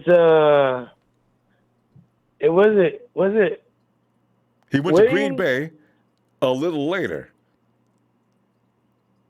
I know, right? It wasn't Ian Williams, wasn't it? Was who? Ian Williams. Well, no, Ian Williams got hurt and couldn't play anymore. It's funny because I remember this big guy. I just can't remember his name. He went to Green Bay that season because Kyle cut him. So, you know. But anyway, hey, chat, who was that big dude? Anyway, fam, we got to go. Let me get back to you Sunday. All right, brother. All right, Jay, have a great night. Who was that? All right, you too. You have a good one, Ronbo. Appreciate you. Thanks, fam. Who was that dude? Anyway. Emilio, it sounds a little better, Emilio. Yeah, no, I had to get away from everybody. Everybody was being loud where I was at. Nah. All right. Yeah. No, but not no, McDonald's. what's going on, Ronbo? Hey, Emilio, I bet you remember. Remember that year that I was trying to think while you were trying to bring it up, and you said he went to Green. I thought it was somebody, but when you said Green Bay, I kind of got lost. Yeah, he went to Green Bay afterward, and I remember when he came in, he was worried about his job at first, but you know, anyway, I'll get it later. Wait, didn't we bring him back or no? No, he left. He never came back. Okay. He only played 1 year in Green Bay, and then he retired. Yeah, no, I'm lost. I don't even know. That means he wasn't a big factor. If you can't remember certain players, he was only okay. He wasn't a star. He was just okay. Quentin Dial, talking man. Thank you, Quentin. Remember Quentin Dial? Okay, yeah, now I remember. Yeah, he was good. He had his ups and downs. He had good moments. He had bad moments. Yeah, he wasn't consistently one way or the other. But Emilio, now you got a situation now where you really do need to get a wide receiver, right? If there wasn't any pressure on the 49ers to do so before now, probably is now. What do you think? Because to me, I still want, even if we did resign Sanders, I wanted one of those top receivers. You know, I was thinking about either way, just it would be just like the Debo situation where he balls out and. You know, that was my whole thing. Or you put Sanders out there and you give him give Sanders a break, and you can like rotate like we were doing with the defense. So I was thinking we were going to do that, rotate guys in and out, which would be perfect because then all our offense would be, you know, they wouldn't be fatigued as much. So that's what I was thinking of. Like, okay, we sign Sanders, and then we get a new receiver. We'll just rotate. Okay, you go in, you go out, you go back in. That's what I was thinking they were going to do. But I was just. You know, but you should think that way. But Emil, look, here's a question though. Sanders, you knew what was going to happen when he stepped on the field. This guy's the ultimate pro. He's going to get it done. So somehow Jimmy can find him. He's going to make the play. Now Debo's gotten a little bit like that, and Debo may take it to the next level this year if he doesn't hit that sophomore wall. So now you don't have a veteran presence out there. What are you doing? You got to be careful in the draft. No. I get it. But since Debo did have that, since he did have Sanders, he knows what it takes to win a game and become a leader. He's seen that in Emmanuel, so that helps him. So he says, well, now it's my turn. My time to shine. It's kind of a little too early. It should have kind of been like the Jerry and T.O. kind of thing. You know, it would have helped out if we had Sanders a little longer. But I think at this point, like I said, Debo's seen it, so he's like, okay, this is what I need to do to be a leader. It's my turn. So if he steps up, like I said, second, he did fucking awesome this first year. He was crazy. He should do a lot better. You know, he should do a lot better. So with any other receiver coming in, and all these guys around Sanders, it should put them in their mindset, like, you know what? Let's help the new guy. Let's let them know we're a team. It's not about you. So that way we don't have another situation with the TL situation. It's the me thing, or any other these new receivers. It's the me. No, man, it's a team. We trying to win. It's not just about you. So So in a way, it kind of helps that we had Sanders for as much as that short amount of time, and he made a big impact. So to me, if these guys did learn something from Emmanuel, a lot would be that how to be a leader. So and how to be a me, pro. I'm not, how to be a pro. That, I don't know what happened. That too, yeah. But Debo and Kendrick just all of a sudden they just morphed into these other kind of receivers. And I hope it's not just about him being on the field. I mean, Sanders being out on the field. Can let go of their hand now, and y'all go ahead and run on your own now. Go. Don't let me down. No, but he did tell those guys, like, you know what? If I do come back, I'm not here. It's up to you guys to be leaders if you guys want to win games. Yeah. He's like, he did talk to them, and it was some video I seen that he was like, man, yeah. If I'm not here, I do or did not come back. You guys, it's up to y'all to be the leader. It's on you. It's up to you. It's on you. It's not me. I just gave you the platform. It's up to you guys to do what you need to do. If you guys want to be great, I think it's on Debo's you. got it. I think Debo's gonna be the man. So, he's got to keep healthy. To me, I'm not worried about it. I think Debo has the potential to be a leader and be like Sanders. And like it's a good thing that we had Sanders for that short amount of time. It showed these guys. And it So helped. All right. I'm not too much worried about what we cannot entirely get. We're gonna be all right. So, all right. That's all right. Let me see you. Let me see you Sunday if you get some time, because I know you're a hard-working man here. No, well, shit. I gotta get the bread. I gotta get the bread out to these stores, so people keep going crazy at the stores. I know, because see, Emilio's like a key figure right now. He's providing the goods. You got to eat. There's Emilio, man. Hey, Emilio, your country loves you, we. All right, man. I'll talk to you Sunday. All right. And I just go ahead and check out G Block. Yo.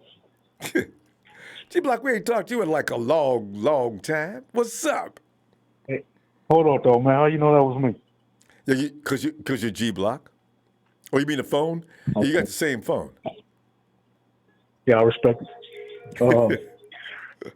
Honestly, my thoughts, I say we go get a receiver, you know, like whether it be like Anderson or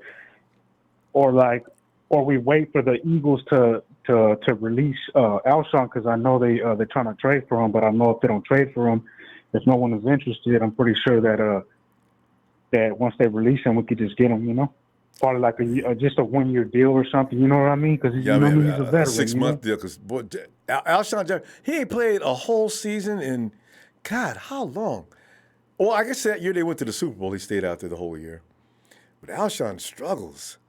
He may be getting too old. Yeah, he may be easy to get hurt. When he's on the field, he's a baller, you know. But yeah, he's got that size. Because we can't rely on just Debo and you know what I mean. But well, honestly, you got honestly, five guys. If two of them could do a good job, George Kittle, we'd be cool. I don't know. We'll see.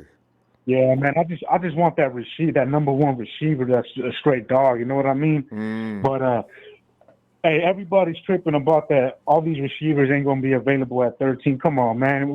I guarantee you, either Ruggs or Judy or Lamb, they're gonna be one of them's gonna be available for sure at 13, no matter what, bro. Yeah, that's a fact. What happened to last year's draft when everybody thought that all these receivers were gonna go in the top 10? Man, come on, man. There was only one chosen in the first round, and that was the last pick by who? The Patriots? No, there was two actually.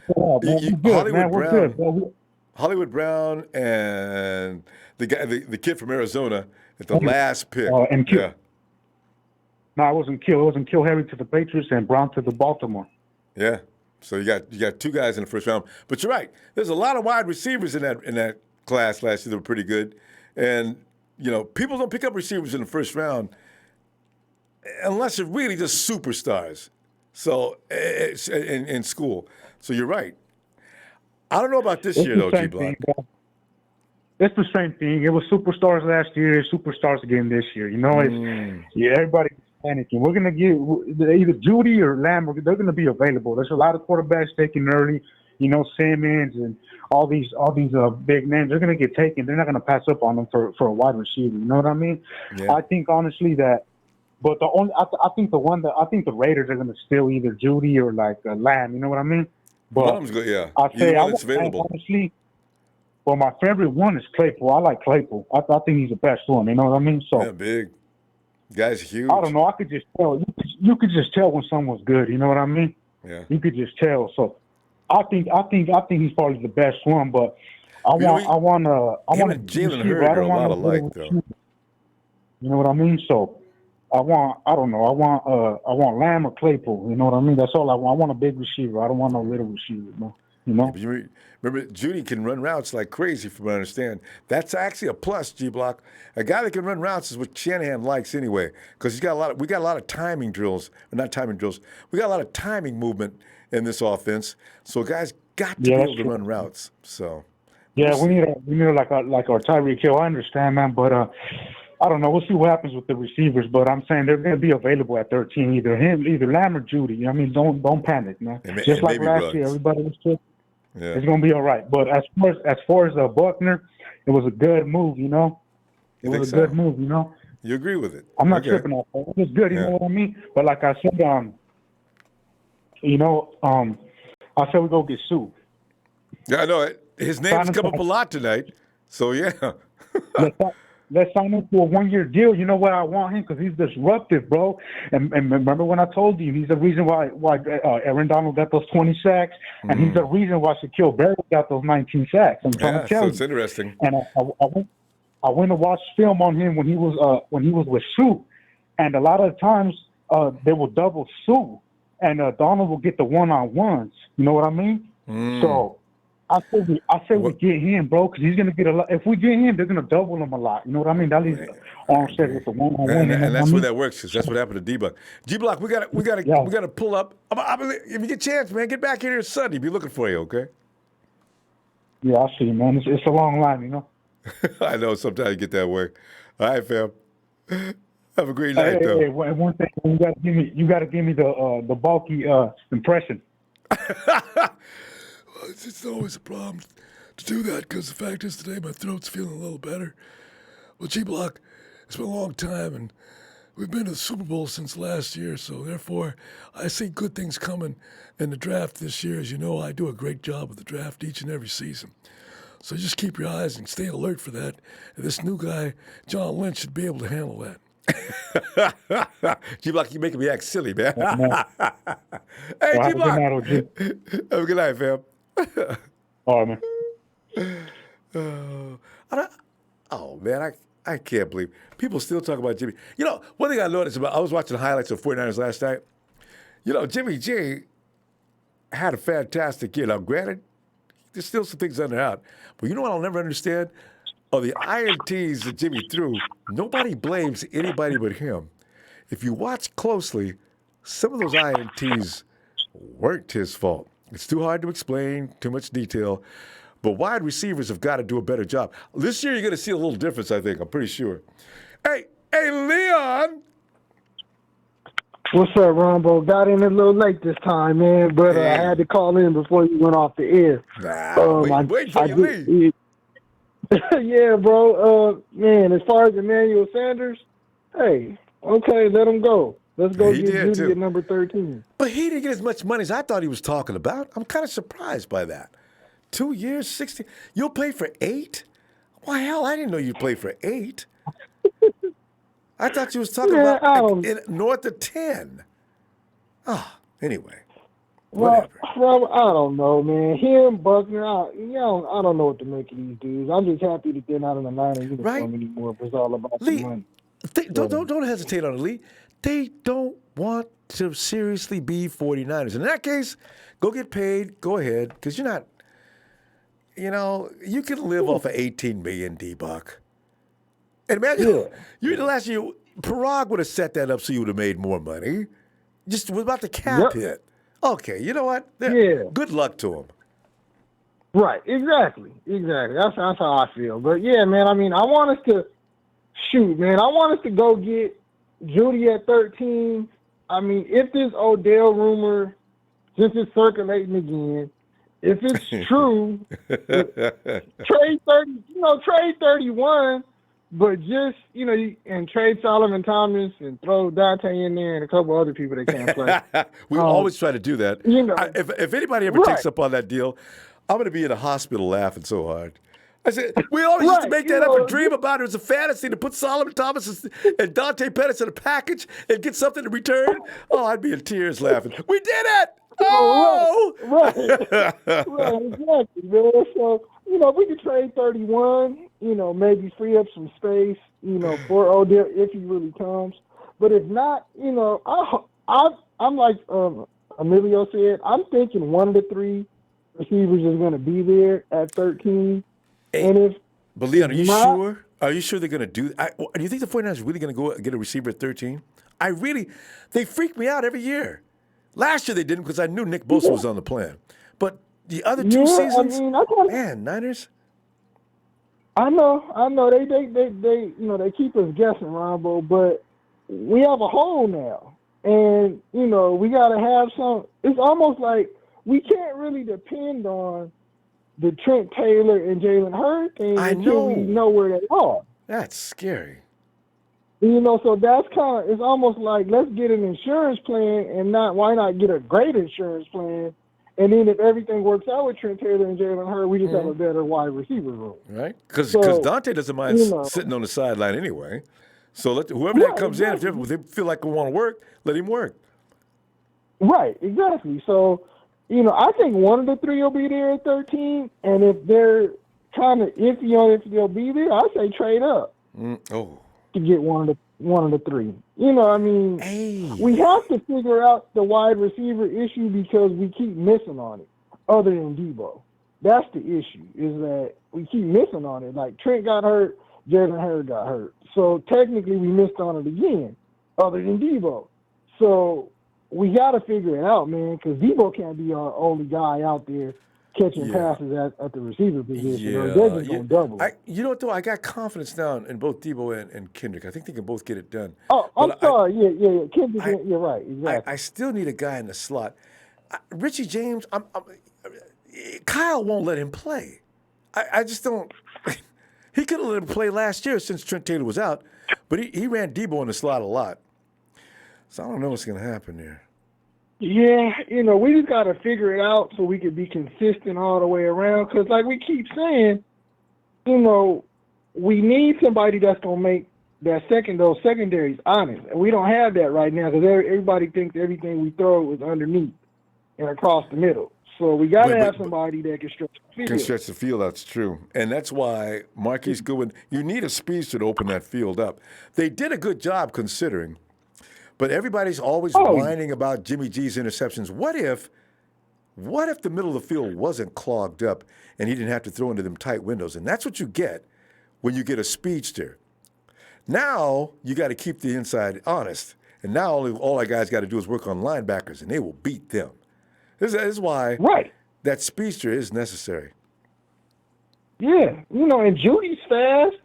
All three of them guys are fast, man. So... that's not an issue, man. I just think we got to go grab them. So, that's my take on the whole Emmanuel Sanders thing. Hey, man, good luck in New Orleans. Do what you feel is necessary for you. Let's go get another receiver, and let's just keep stacking these. And get back into that Super Bowl again and get it right this time. Right. Now they got, and see, that's what I said, Leon. They got the maturity they need. Jimmy G's got a whole full season under Kyle Shanahan, contrary to some silly beliefs that he was in the league 4 and 5 years. Oh, God, that means nothing if you're sitting on the bench. But anyway, he didn't sit on the bench for the last year. He's ready. I got a feeling Jimmy G's going to be an MVP candidate. Hey, but Leon, let me see you this Sunday, fam. Let me get you in here. Try to get you as soon as we can. Sounds like a plan, Ronbo. Right. So I'm signing off like always, man. Niners since a minor was a nation to an empire. Everybody stay safe out here. Have a good night, Empire, and I'll holler at y'all on Sunday. I'm looking forward to it. Have a good night, Lee. All right. Hey, Money Blue, I just realized, I just see Texas boy, you and the Browns on the same level. I just read a shot at somebody. Monty Blue paid for that shot. Texas boy, I don't know what to tell you, man. You're always welcome in here. We gotta have a guy from Texas. You're a token Texan. Buddy, thanks for the contribution. Hey, let me go to area code 908. Ronbo, what's up? Hey, who is this? This is Rick Joe from EO, man. East Orange, New Jersey, man. How you doing, man? Oh, Rick, man. I'm doing all right, man. We're sitting around here kicking it around because the show program started out, as you know, we're sitting there talking about Emmanuel Sanders, and in the middle of my sentence, somebody said, hey, Ronbo, man, Emmanuel Sanders just joined the Saints. What? Okay, cool. It's business, man. Yes. Hey, Ronbo, I'm going to tell you like this, man. Look, I don't follow college football like I used to. I looked at the tape of all these names, and the guy that sticks out to me is Judy. But everybody's talking about him. A part of me really wants Odell Beckham. I really believe if we have Beckham with Debo and Kittle, oh my goodness! I know. It does. Oh my goodness! Now I know you said he can be expensive. I know, right? But if we could trade that 13 and 31 and give us Beckham and maybe like a fourth, I gotta have a third. I done gave him 2 first-round picks, and I gotta pay Beckham. So 13, 31, and a fourth minimum. Minimum. Maybe a third. All right. You know what? You got to figure out a way to take that. We got to worry next year about the cash flow, but they say there's going to be lots of money available next year. If not, we're not picking up Solomon Thomas next year. You start to cut fat next year some more until you make it work, because George Kittle has got to be paid, yo. Yes, he has to. He has to. But I think we can make it work. There's a couple of guys that we can let go. There's a couple guys that we can let go that we don't have to necessarily hold on to. Dante Pettis. I'm giving Dante one more year. Like Pettis. Pettis just don't have the dog in him. How many more times we gonna give him? Not even a little. He doesn't have the dog in him. Dang. It's time to show him proof. Like Solomon Thomas. How many more years we got to give him? You know what really scares me just about him? Don't have it. And the thing is, what scares you about Solomon Thomas, he works harder than anybody in the offseason and we got. And he still comes back and he ain't got nothing to show. I don't understand that. Nobody should work that hard and not be able to. So that tells me this is who he is. That's so sad, though. That's who he is. Yeah. How many times we going to keep, we can't take this position that we're in for granted. The Super Bowl is right before us. We have the talent. We just need to tweak a few things and bring it home. Let's not waste too much time on guys that's not getting it done. And especially if you passed up on anybody. You don't pass up on anybody. If you know what I'm saying? Because you pass up on this player, but you keep Dante, you keep Solomon, and then you want to slap yourself later. Don't do that. Make the move now. Right. You'll be happier about that in the future. Right. Yeah. And that move that Arizona made, it still bothers me. Like D-Hop? They got D-Hop. Like, we got to respond. We can't just sit back and watch D-Hop go to Arizona. Especially with Kyler Murray. That boy's going to be getting out the pocket. He gave Arizona gives us fits already. Now you got to add D-Hop. That really scares you about Arizona. They gave us a hard time last year. Ooh.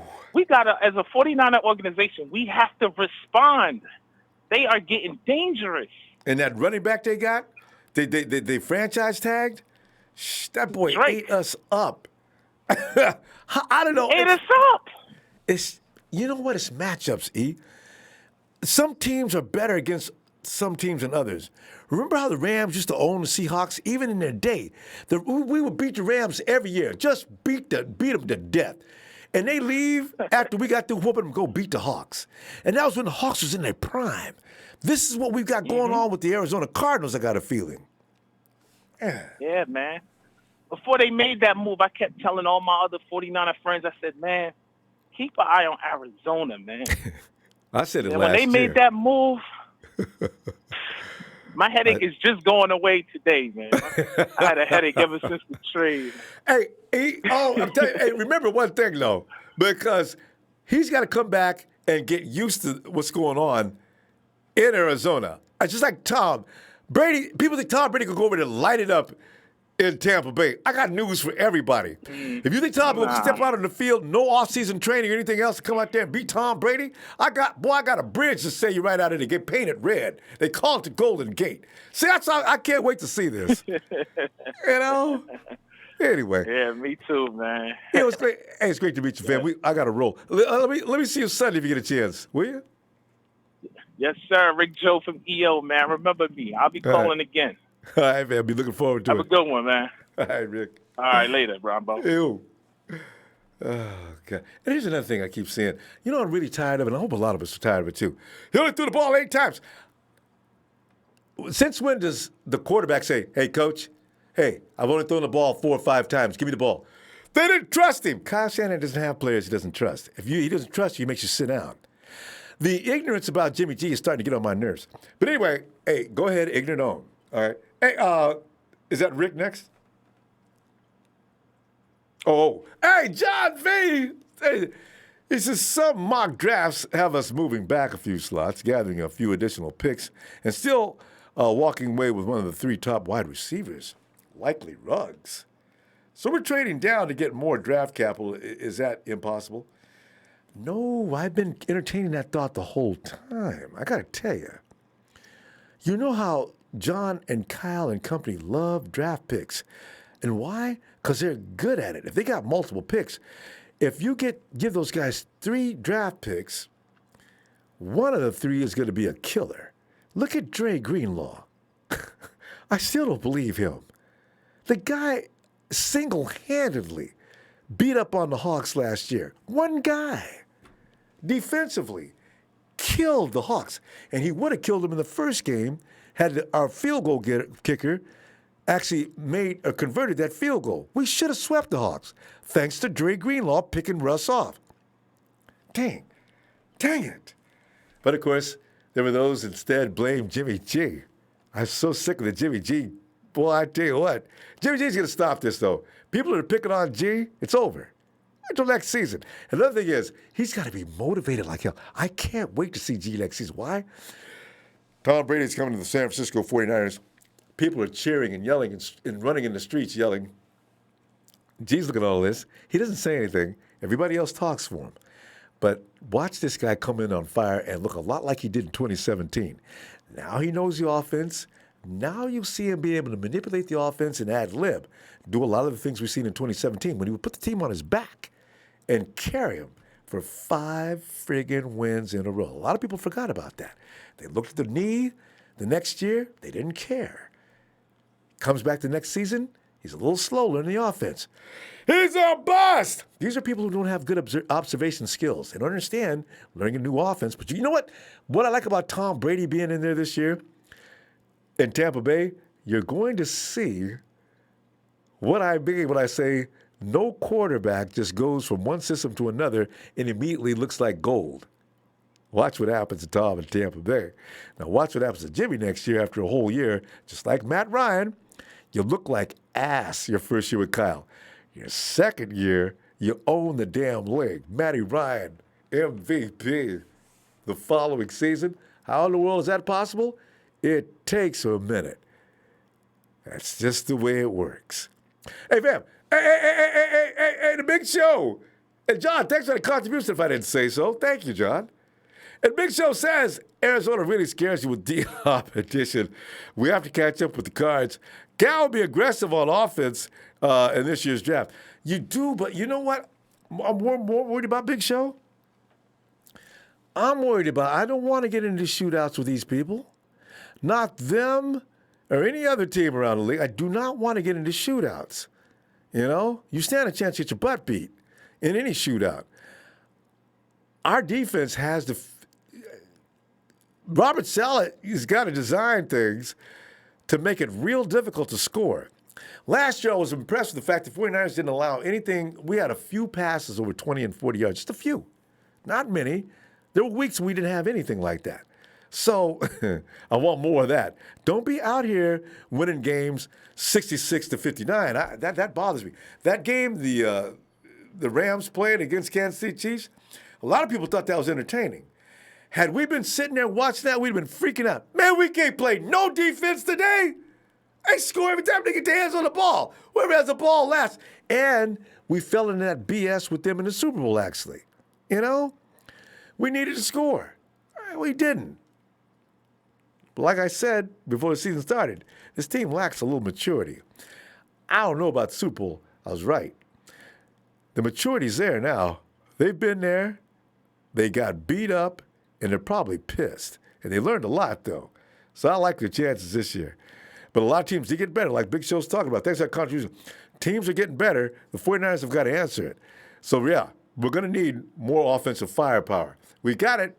I doubt very seriously the offense looks worse than last year. But is the defense going to be able to still pull their load? Oh, that's the scary thing. I'm not even worried about the offense. Is the D going to be able to handle it? Okay. Yeah. Hey, fam, I'm going to go ahead and back. Somebody there always keeps asking me, did I eat? Oh, yeah.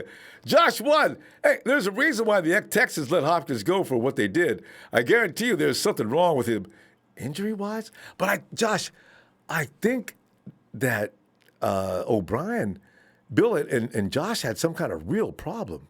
These guys are like, probably sending nasty text messages to each other and everything else. It was really a falling out. I'm talking about on the level of Trent Baalke and Colin Kaepernick. They were really giving each other a lot of crap. So I forgot to read it. Somebody said, oh, man, if Bill O'Brien would have said to me what he said to D-Hop, I didn't get it. I've got to go back and find that tweet. Michael DeBriga says, hey, put the tape on Higgins when you have a chance. You'll see what I'm saying. Niner Nation, this receiver is a new Niner Empire, he means. Higgins. All right. I got his name down.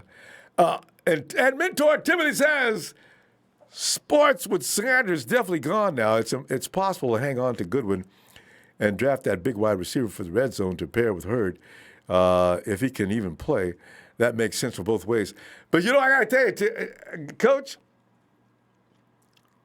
I know people are not going to believe it. Watch the biggest thing in the end zone we got next year be Kendrick Bourne. Why? There's something about Bourne in the end zone. It's just a natural thing with him. No matter who we get, it's still a matter of timing. And Bourne is good at going in and out of routes quick, which makes him probably the best guy we got in the red zone. Big doesn't always cut it, but great route running and anticipation, and him and Jimmy are on the same page. It's all a timing thing. We'll see. But I'll put my money on Bourne no matter who they draft, especially in this coming up his fourth year. Look out for KB. Look out. I'm calling it now, so the next year when I get my props, I told you in March, look out for KB. We're 6 games in, and KB's got 7 touchdowns. Uh-oh! Family 10 Life. I can't wait to see you Sunday. And hey, stay safe. Niners!